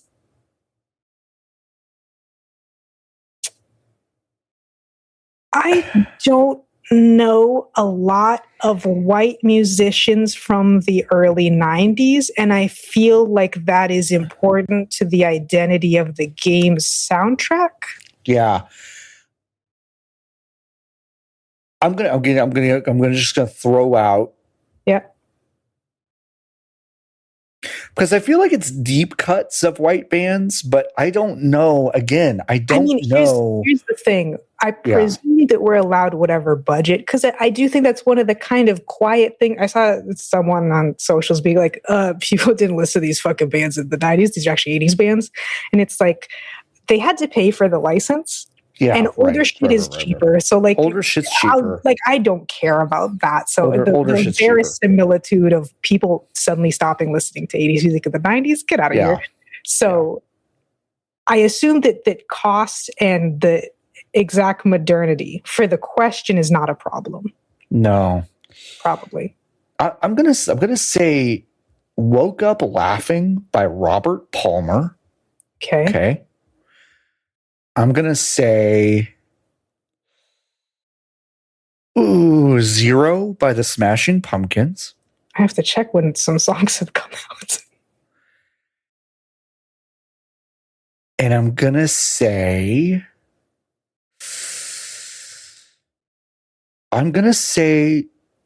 The King of Wishful Thinking by Go West. Okay. Those are my choices to be on. Not necessarily deep cuts. The only deep cut, like Robert Palmer's Woke Up Laughing, is maybe the closest thing I would call to a deep cut. The other two are not.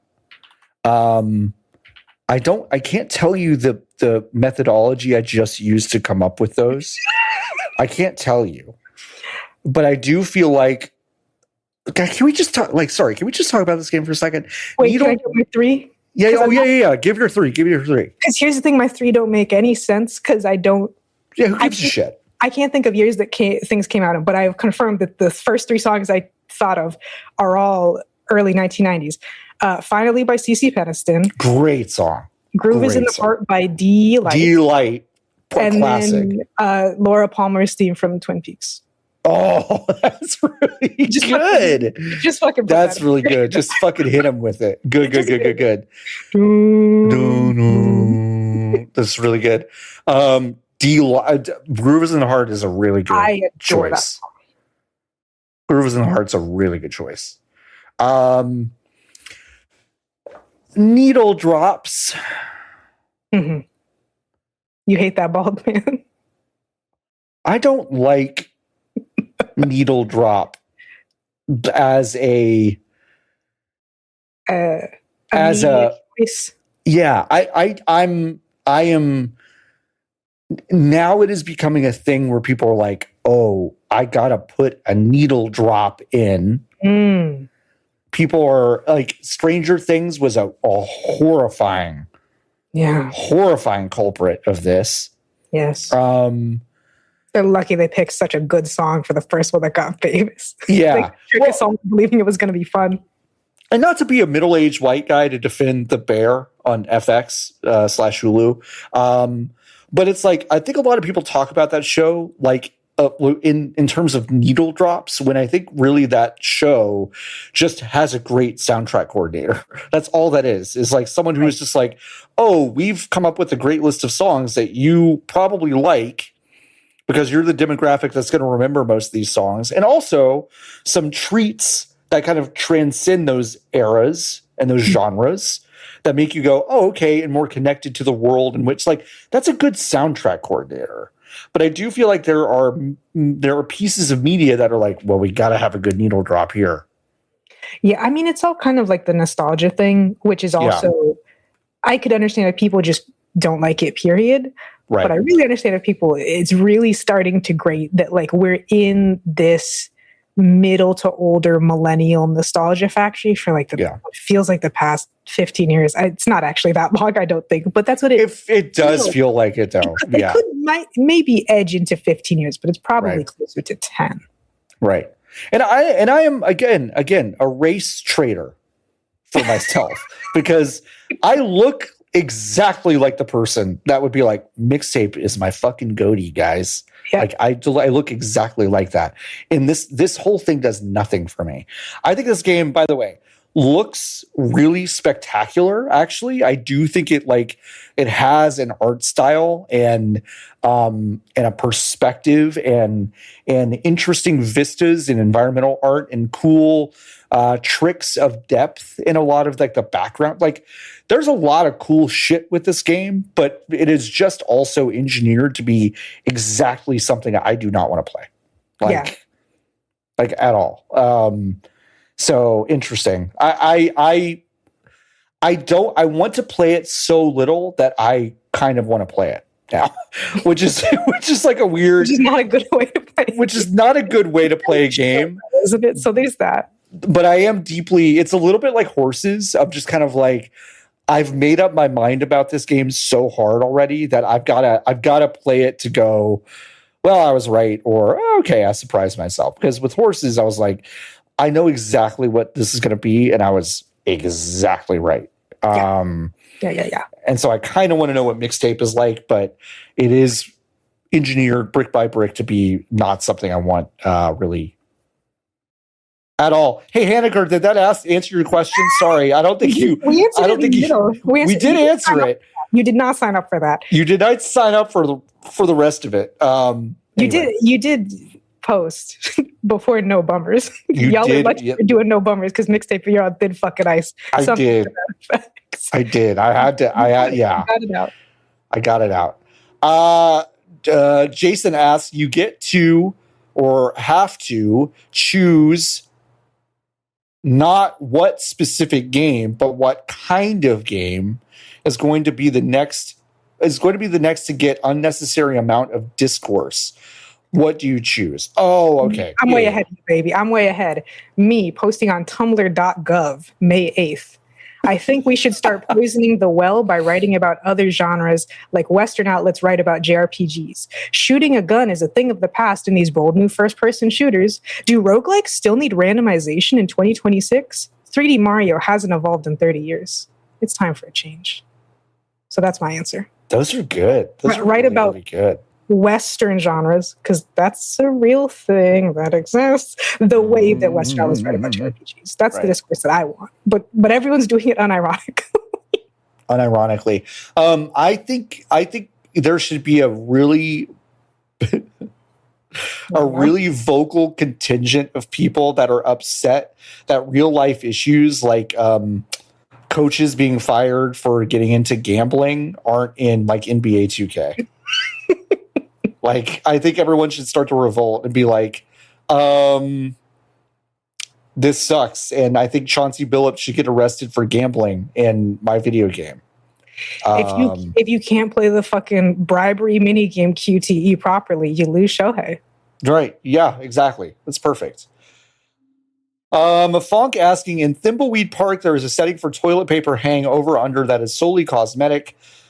But why would anyone choose under? Lotus, this is a backdoor question. No pun intended. About which way you would hang your toilet paper. Which way is the way that you do it? And which is the correct way? Well, if it wasn't my own toilet paper, doing it under because it's funny is funny. So I think it was Harkavian who said, sometimes you have to do under so that way your cat can't undo the entire spool of toilet paper. That's so real. I'm like, I actually never thought of that, but that's pretty real. That's real. That is real because I did have a cat that did that once. And you can't keep a cat out of the bathroom. You can't keep them out. They love to be in there. For what? But why? Let me ask you this. What's up? Why do so many people do under? I feel like I go to a lot of places with under. I don't know. Because you can unspool an under like pretty easily still. A human can easily, but I guess for an animal could not. Because they wouldn't know. I guess I kind of always thought that it's maybe just throwing it on there. I wonder if the idea is that it is easier to overuse toilet paper when it's over. Right? Because if you do a tug and it rolls, you're kind of like, well, I'm not going to roll it back. I always roll it back, but some people may not roll it back. and they may just take a big roll, like a big section of it. For a free hanging toilet paper, I don't know. I don't get why. I really don't get under. The only time I've done it is, have you ever, because in the photo, it's the kind where you kind of have like a door knocker hanging off the wall and you have to like pull it out and Yes. put it on and then put it back. Yes. That's like the second highest tier of contraption. If I put a toilet paper roll on a true contraption and it's under, I'm leaving. Yeah. If I wasn't paying attention for 2 seconds, I'm not fixing it. Yeah. Because why you got your toilet paper on a contraction instead of a hook? Mm-hmm. Maybe also for cats. Maybe also for cats. Maybe also for cats. Hey, Bone Chug Actual asked, what's the greatest 3-letter word? And's pretty good. It was between and or the for me. But I think and wins out. And's pretty good. I'm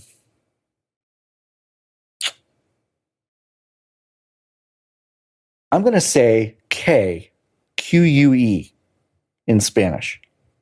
Okay. I like it. Okay. Yeah. Okay. I think that's mine. And's a good one though. Jason asks, what's your favorite profanity? It's hard not to pick fuck. Every part of speech. The bitch is great, but you can't use bitch in every part of speech. No. Although I suppose if you're trying to be specific, then like fucker, etc. wouldn't count. It would just, but even just fuck, I think is the greatest. Yeah, fuck's pretty good. It's hard to beat it. Bullshit. Bullshit's good. I really like bullshit. Do you know bullshit in sign language? That was one of the first things my ESL teacher taught me for fun. I don't know bullshit. Sorry that this is going to be a visual only. A visual, okay. Very fun. Takes 2 arms. Got 1 arm here, so you're kind of doing like this. Then you do the bull, and then you go like. That's awesome. I don't really know how to describe this for the people at home, but you basically put your arms flat in front of you like you're doing that little Russian dance with the feet. Your top hand will make little hook'em horns. Bull horns. The other hand, you're making a gesture. Yeah, a little like your butt's flapping. Yeah. Poop. That's great. That's probably awesome. The funniest one. This is just ASL corner for a second here. Is milk is a similar cow related sign. Milk is just like squeezing the little teat. Pasteurized milk is like this. I'm not joking because it is awesome. Milk that goes past your eyes. Pasteurized. That's fucking awesome. It is such a brilliant language. It's really smart. That's really good. So I love that. Anyways, I think bullshit. I love saying bullshit. It's really, really good. Because it's also so like, it has an impact that fuck doesn't always have. Fuck has a natural impact, but bullshit has like an authority behind it. Like, this is bullshit. You and the DA or something. Yeah. No, it's bullshit's good. Yeah. I mean, yeah. What other errands do you have us running for the DA? You know. Oh, the impression? That's crazy. Isn't that crazy? When I first saw them truly side by side, and It's Always Sunny clip, and then whatever program that's originally from, I said, wow. The Shield is what it's originally from. Yeah. CCH Pounder did not like that impression, by the way. Did not think it was funny. which is so crazy because it's like, that's odd. How do you not think that's funny? It's so good. Anyway, we have a question from Maca Brett. Who are you rooting for in the PWHL finals? Here's my dilemma. I'll cheat. I'll cheer for the Victoire on principle. They're my friend Danny's favorite team. And also because it's fun to see someone break up the 3-peat. However, I would rather someone win 1 or 3 than 2. I don't like the 2-peat. It has a bad vibe. Yeah. Do you know what I mean? Yeah, I know what you mean. I do know what you mean. I like the Victoire's entire vibe more. And because I'm not deeply attached to any of these players or places, That's kind of how I'm choosing at this point, you know. But I don't know. Montreal just seems like an exotic place to me. More exotic than Minnesota. Yes, and it's like, all right, that seems fun. When was the last time Montreal won anything? Yeah, like out of. That's the other thing is because it's hockey and because it's an international North American league and we do so much to keep them out of our sports. I kind of like when the Canadian teams win. I know. We took away their expos in baseball. I know, and the expos were so good. Montreal Expos were so good. And the entire nation is blacked out of their games. What the fuck? What the fuck are we doing? What are we doing? What are we doing? It's pretty villainous. Yeah. Blackjack Attack asks, if you could record an official commentary track with free range to discuss whatever you wanted for any game, what game would you pick? Huh. That's interesting because my official commentary would just be blathering. I'm not a developer. Yeah, it's not so much director's commentary and more just like bullshit commentary. I'm just like, yeah. I'm going to give you a trick answer. I'm going to say I wish my mom and I could sit down to do a director's cut commentary of Super Mario 2, which is one of the first games we played together and beat. And she would get probably very funny about how scared I was of the Phantos, the masks that would chase you past screens. Like that was a new thing for me when something is chasing you between screens in an NES game. It really it had like actually genuinely a deep psychological impact on me for a little while. So she'd probably be fun to talk to about that. And I think that would be fun. I just had to give you a different answer than Shenmue because I feel like that's just. And that would be a good game to have a commentary. It would. Like that's just like ultimate trap. I gotta just give you something else because otherwise I'm saying Shenmue to once an episode. Things. Yeah, I think the funniest one I can think of is doing Amnesia: The Dark Descent. Oh my God, that would be funny. And for the first 45 minutes, my commentary track is dead silence. And then dead silence for 45 minutes and I go, oh. That'd be really, really, really funny. It'd be really funny. Yeah, I think if I had to do, I don't know. I like Psychonauts, but I don't know what I would even start to say. So I'll probably do Amnesia. That'd be funny. Yeah. That would be funny. Let's see. I answered MHC's question. Did you want to answer what's the new game that's never coming out? The new game that's never coming out.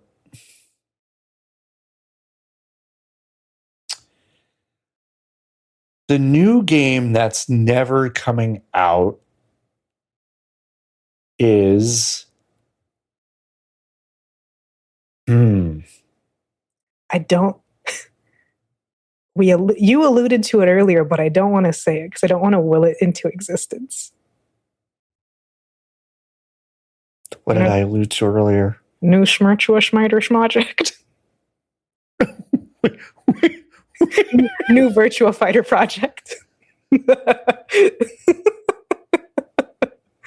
Was it not good? For some reason, like both Pig Latin and doing what you just did, like it doesn't register with me. It's so strange. I was like, Schmerchua Schmeider? What? What could it mean? What could it mean? Unfortunately, I do think that is actually it. I do think that's actually it. I think that's it. It wouldn't be new, but things aren't looking good for Blade. No. And we already said Beyond Good and Evil. No. That's not new either, but in many senses of the word. Blade the game, Blade the movie. Oh, I just don't see him either coming out.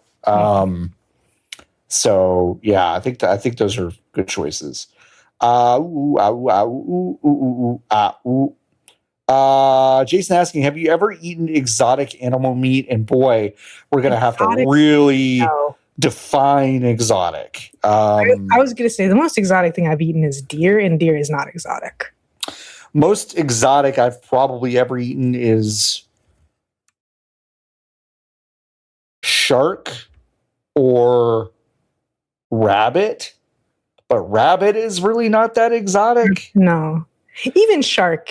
It depending on where you are, it's really not. I don't really think I have. It's probably just about ekes into exotic. I mean, I've eaten chicken feet, right? But that's chicken. Number one, that's chicken. Yeah, that's the other thing is like it's also regionally so weird. Like I've had crickets and ants, but that's not weird exotic. I've ever been to like Mexico. To a bunch of other countries. Yeah. Not so much. Yeah. AMP video asking, when I moved into my first apartment, our dishwasher overflowed. And during this, we discovered a Metal Gear Solid 4 Bluetooth headset in its case that had been lost to time underneath the cabinets near the dishwasher. What's the most unexpected gaming artifact you have stumbled upon? Easy.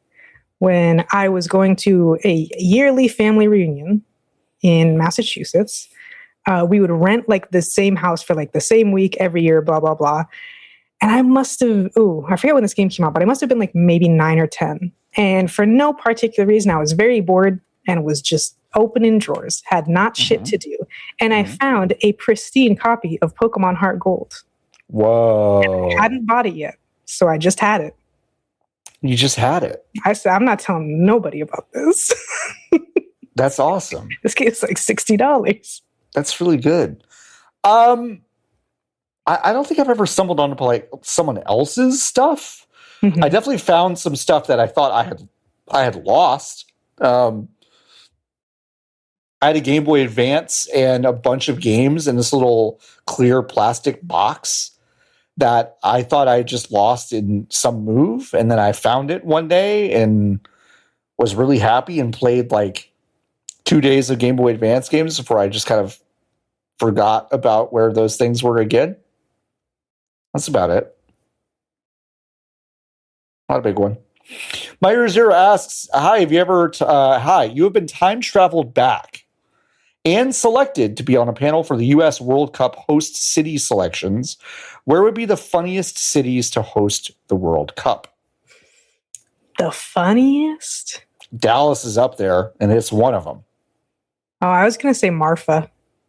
Oh, sure. That's way funnier. It's like, how funny are we trying to... Do you know what kind of funny? Marfa's funny. Can you imagine? Hey, so to get here, you guys are going to have to fly into Houston Hobby. And then you're going to have to fly from there to the West Houston Regional Airport, which only carries like 10 people at a time. And then you're going to have to fly to like, I don't even know what county. And then from there, you'll be able to get to the little Big Bend helipad. And then you have to rent a Jeep and drive to Marfa. Yeah, it'd be really good. If you hit the Prada, you've gone too far. If you hit the Prada, you've gone too far. Yeah, Marfa would be really good. Bakersfield, California, just one of the biggest shitholes in the world. But it'll technically be labeled as a different as a different city. Ruby Ridge.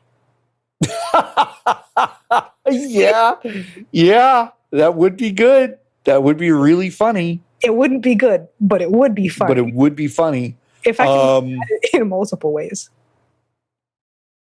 Hope, Arkansas. Yeah, just middle of nowhere, and things were terrible things that have happened. They should put a field on Mount Carmel. Yes, they should. That's what should happen. They should. I'm sure that won't get them haunted. No way. No. Many really funny cities to choose from. Grace asking, while on vacation, do you prefer to relax and not do much, or to do a lot of activities? Grace, it depends on who I'm with. That is a huge deal. I love to have a bunch of stuff that I can do, like not planned, but I've said, but you can do. I can do this, and I know how long this will take. So if I wake up one day and I feel like shit or whatever, or I didn't sleep at all, then I can go, or I can pick something more boring to do. Mm-hmm. Right. I would say in general, I lean towards activities. Yeah. I used to be a nothing. Yeah. Now I'm kind of an activity person. It really depends on who I'm with. Sometimes I'll be on a vacation with people who are activity people. Then it's scary. I'm not an activity person. Do you know what I mean? Like, I know exactly what you mean. Yeah. Like, I don't have to be doing it, and they don't have to be happening all the time. But some people I've traveled with are like, we've made a plan. Yeah, this is the itinerary. And this is the itinerary. And I'm like, whoa, hold on a second. So it's a balance. That's an annoying answer, but for me, it's really, it's dependent on something. Blackjack Attack asking, what's your Achewood Presents Bummer of the Week? Which actually, when did you post this? This was today. Blackjack, my Achewood Bummer of the Week is Achewood.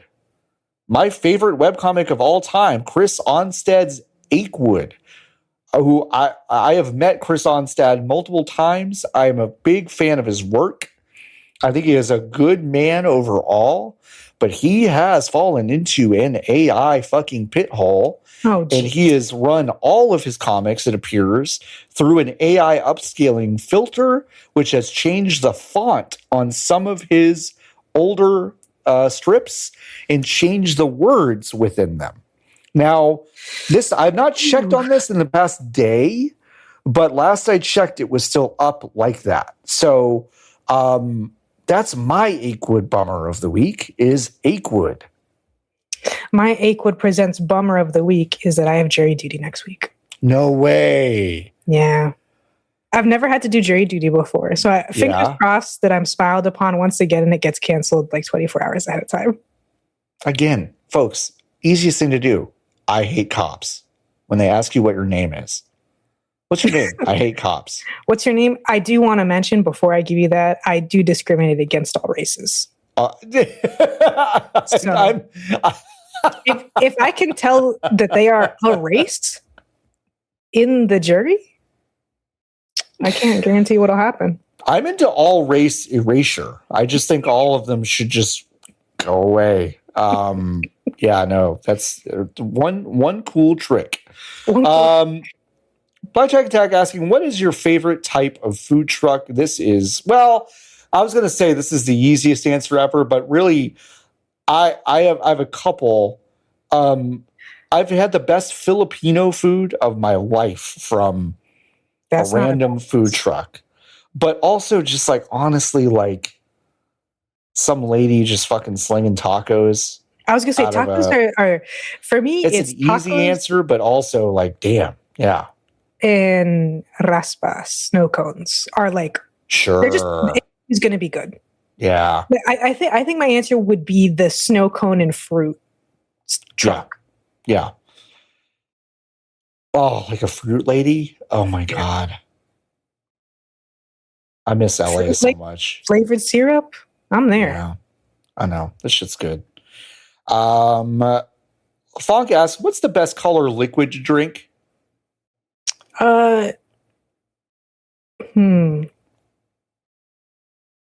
Unfortunately, it's kind of, I want to say clear, but I do think that Sprite started tasting different when the bottle stopped being green. But that was never the color of the liquid. You just perceived it as green. I know what you mean, though. I think you're right. I think we're doing like a little trick. They're less fresh. I don't know what it is. They're less fresh. I don't know what to say. So maybe the answer is green, but that's the only.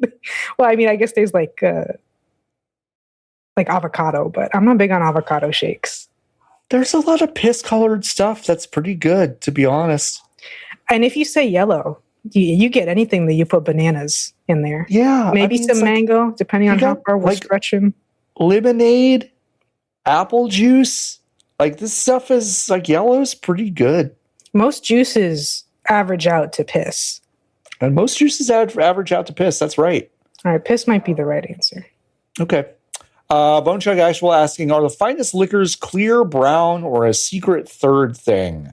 It's kind of a secret third thing, and they're not brown. I would say like a gold, like amber. A delicious, like an amber or like a gold, a little bit like a tequila, a barrel-aged tequila, or mezcal, I think.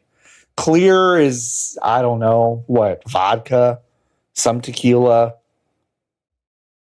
Clear is probably at the bottom for me. And then it's brown, and then it's kind of a gold. I think that's kind of like, that's how I would rank it, personally. Okay. Funk asking, have you ever replaced a part on a device? I just put a 29-pound battery bootleg battery in a dead laptop. Oops, excuse me. In a dead laptop, and the fucker lives and has 3 times the battery life it originally had. Congratulations, first of all. Personally, replacing a part of like a pre-made device? No. I've had the battery in my phone replaced, and I've upgraded my computer. But yeah, I've upgraded my computer. I've removed hard drives and all that stuff. Like I've done stuff like that, but I don't think I've ever replaced like a haptic motor or anything like that. I put together my PC, but I don't think that's going to count. My Hero Zero asks, is 2026 going to get better? Depends on what you're into. Yeah, great answer. If you love gas prices just kind of going fucking nuts, then the rest of this year might be pretty good for you. If you like faked assassination attempts, the rest of this year might be good for you. Maybe even real ones. I don't know. Yeah, I don't know. I'm going to say yes. Yep, I'm going to say yes. Dan asking, what's the most embarrassing instrument to know how to play? Which I think is really funny. Unfortunately, there's a clear answer. We all know it. It's the clarinet. Okay, Squidward. Yeah. As an oboe player... No, that's different. I'll tell you what, clarinet is worse. Oboe not far behind. Yeah, they're such nerdy instruments unless they're used for jazz. Listen, here's how they get you with the oboe and the bassoon. Yeah.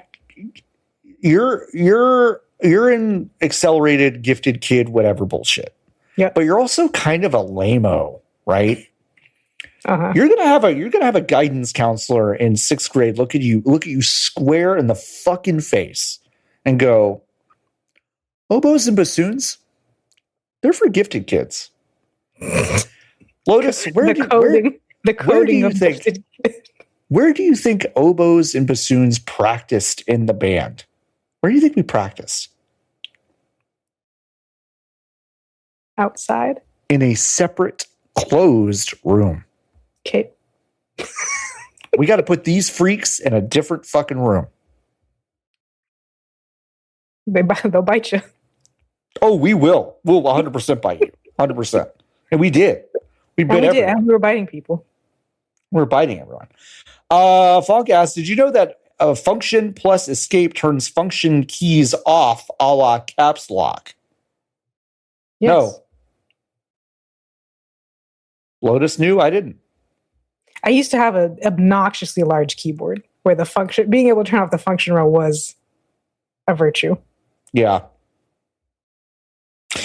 Fluffy Cloud Gamer asks, most unbearable protagonist in a video game. Wow, many such cases. That's the thing, is I wipe so many from my memory, or will simply stop playing a game if that goes on for too long. Mm-hmm. The first one who comes to mind is probably Aloy. Because she's not unbearable from the perspective of, like, she never stops talking. She talks frequently. There's definitely protagonists that talk more. It's the things that she says and the way that she says them. Sucks so much. I really don't like her. Samus in Mom is a popular choice, but that's kind of like a look how they massacred my boy. Yeah, right. More than her being like objectively obnoxious. For sure. Who else? Oh my God. Heavy Rain, Nam and Jaden. He's bad, but he is funny. Funny. Bad, but funny. You know, it's one of my favorite games of all time, but I think I'm willing to say that Tidus from Final Fantasy X is really tough. It's tough. He's something. Like, it's just my old man. My old man. I can't stand it. It's not good. Love that game though. Sphinx asks, what color tastes the best? Red. Agreed. Yep. Red's so good. They made red its own flavor called Red 40 that tastes like acid, but in like a fun way. In a fun way. Like Dylan asks, have you read any of the Halo books? Thoughts on them? And Dylan, I got to tell you, I have not. I'm going to say Lotus is not. Yep. Niki probably would be your person here. We might save this one for next week. I'm going to actually undo the stamp in our Discord because we might come back to it. We'll ask again. But I've heard interesting things. Yeah. Lovic asks, fuck, marry, kill, wheat, rice, potatoes. Gotta marry rice, I think. Gotta marry rice. Because that's a relationship. That's a relationship that's going to healthy. Last. That's what's important. I want to fuck a potato. I want to fuck a potato. Fuck potatoes. Kill wheat kind of by default. Yeah. Sorry, wheat. Sorry, wheat. Great. I'm glad we're on the same page. Jason asks, what is the potato of video games? What does that mean? Tetris. I'd fuck the hell out of Tetris. Yeah. Well, if that's what you meant, Jason, yeah. I mean... Yeah, but also, it's on everything and it can be anything. So to me, that's a very potato-like quality. Yeah. And it's full of water, which you wouldn't expect. It's full of water.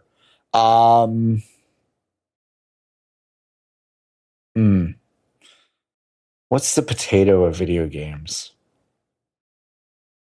Ooh, you know what's a good answer too? RE4. RE4 is the potato of video games. I agree with that. Yeah. We got him. Jason asks, would you rather play a game directed by Quentin Feetman Tarantino or watch a movie directed by Randy the Magician Pitchford? This is actually like kind of a tough question for me. Right, because immediately you go, I'm not watching a fucking movie directed by Randy. At least Tarantino might put something competent together, but it might be 100 hours long. And so that's where you got to go, ooh. I think Randy the Magician Pitchford, if he made a film, would keep it below 2 hours, like easily. I think it'd be a badge of honor for him to keep it between 80 and 90 minutes. I'll be on the record here. I think both would be a disaster. I think both projects would be disasters. Because Tarantino, I think would be incompetent to a level that would shock us. I like a lot of his films. I think he would. The question is, like, how much would he try to make it a game when he doesn't like games? Right. Because if he did the thing that people are bitching about for no reason with Mixtape, which is that he makes a 4.5-hour cinematic video game, that's not bad. That's not bad. It would probably be pretty fun. Yeah. But would he do that? I don't know. I don't know. I'll pick Tarantino as a gamble. I would pick Tarantino because I think he's going to try to Kojima it and fail. but that's still more interesting than what Randy would put together in a movie, I think. Yeah. That's how I feel, at least. Okay, Beard Dragoon asked, what animal is the most Muppet? Have you ever seen a baby vulture or owl? Ooh, I have. But if we can't cheat and say babies, it is possums. Possums are the most Muppet. Like at all I stages think that's of true. life. Yeah. They do look like they've got a hand up them controlling their mouth. I mean, the mouths are so Armadillos are up there too. Don't open the mouth a lot, but you look at an armadillo and you're like, this is so like, that's a fucking Muppet. That's stupid. Yeah. Yeah, that's a good answer. I think that's right. Blackjack Attack asking, how many viruses did John pick up at the Leeds Buc-ees? 2, I think. Whatever was in this sandwich and whatever I got in the store. I think that's 2. We're going to find out, though, in short order. Chris asking, why am I expected to care about the Xbox boot up animation? Chris, I have great news for you. No one here does. You're not expected to care, bud. I think if you were asking the question, why is a certain part of the games media class acting like this is interesting, it is because they are trained clapping seals, begging for the fish to be tossed at them by Asha Sharma. And that's just the fucking truth. So I don't, it's like, you're not expected to care. Don't care. It's fine. Sphinx asks, have you ever bottle aged a beer? And if so, how successful were you? I'm drinking a bottle of aged summer shandy that is fucking delicious right now. Congratulations. Sphinx, I've done this once and it turned out to be fucking terrible. So, yeah. I also got a bottle of beer that was home brewed by a good friend of mine, one of my besties, for his wedding. He gave all of his groomsmen a bottle of beer that he brewed. And Lotus, guess what? It was disgusting. So, and that's why we said kill wheat. That's why we said kill wheat. That's why we said kill wheat. That is all the Hive questions for this week. We went through all of them.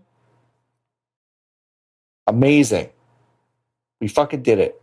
Once again, you can go to VGBees.com/join and join the Hive. When you join the Hive, you can go to VGBees.com/Discord and join the Discord section called the Hive and ask us questions every single week. Lotus, we have 3 reviews. Oh, right. I forgot. I did not get to from last Toyota week. Sienna. And well, actually, 2 of them were from last week, and then one of them was from this week. And 2 of them are thematically similar. A great first impression. Mm-hmm. 2 of them are thematically similar. So I'm going to read those first, and then we'll end up with the one in the middle here. Posted last week by Zayark. Zayark, thank you so much. Wowee, 5 stars. This podcast is a beautiful situation of goodness. 5 stars. Be sure to peep this podcast out. Of course, Zayark is referring to Peep This Out, a YouTube channel of a food reviewer who we all kind of hate. That we're watching a lot on Wake Up Honey, It's Tuesday, every Tuesday over at twitch.tv/VGBees. One of Twitch's finest hostage programs. I take so many hostages every single week. Like Ian K, who gave us a 5-star review. Peep this pod. Beautiful bit of goodness right here. During Woohit? Nope. Oh, this is just organic. Kind of creepy. I know. What did peep this thing do to them? It's doing a lot to a lot of people, I feel like. It's doing a lot to a lot of people. Beard Dragoon, who asked us a HIVE question earlier, thank you so much, gave us a 5-star review. This is best audio in the biz. I love them. They don't like some of my favorite games, and that's great. If I wanted an echo chamber, I'd go to one of those sensory deprivation tanks. Chad. Great source of weekly news, and they always make me laugh. That's a really good review. Thank you. Thank you. That's very sweet. That's how we keep them in. No matter how much shit we talk, you will laugh. You will laugh. That's something at least. All right, folks. Did the name tags just reappear? I didn't. Okay. They go away when I do the banners. That's interesting. I have never noticed. I've never noticed that. And what an interesting idea, right? Like, because so folks who might not be watching the show, we have our little name tags under our faces for the YouTube version. Mm-hmm. And when I put up a banner that says like a link or something, it makes those name tags disappear. And I think StreamYard is like, you definitely can't read multiple things at once. So don't even try. I'm more embarrassed that I've never noticed. I've never noticed either. So don't worry. I have never noticed. At least I do have somewhat of an excuse that my mic arm blocks sure. Not a lot of the screen, but right. I'll say a strategic couple of lines. Mm-hmm. Yeah. Makes sense. Lotus, do you have anything to plug before we get out of here? Yeah, dialedindie.net. I already wrote about all the games that I had played so far this year. I'll put another one of those out probably at the end of May. And I'm also going to put out, like I said, a Digimon Story Time Stranger review that is more in depth. But all them story spoilers, I'm probably going to keep here because it just doesn't need all that. It doesn't need all that. So go to dialedindie.net. It's right there on your screen. Thanks, Lotus. What I'm going to pitch is plug. Really, just our SGF coverage. Just think about the beginning of June. We're going to be in June. We will be in June. We will be in June. It'll be in LA. When it's June, we'll be in June. It's gonna be June. Niki and I will both be in Los Angeles. We have just booked, I think, our final appointments. We have a pretty full schedule. We're going to learn how to play Magic the Gathering together and probably film that. So I'm excited to do that. And yeah, we've got 4 days planned of little recordings. And so the week of June 5th through like 8th or 9th, expect some fun content updates from us. And we'll be celebrating the second birthday of VGBees, which launched during SGF. So that'll be fun. Cannot wait for that. We still have a few weeks to get there and a few more episodes of the show. Next week, we are probably going to be experimenting with a new platform to see if we like it more than StreamYard. So hopefully that goes well. And if it doesn't, we may be recording an episode back here at StreamYard, but we'll see. Until next time, thanks for hanging out with us once again. This has been VGBees episode 102. Once again, you could go to vgbees.com/join and join the Hive. And until next time, keep on buzzing.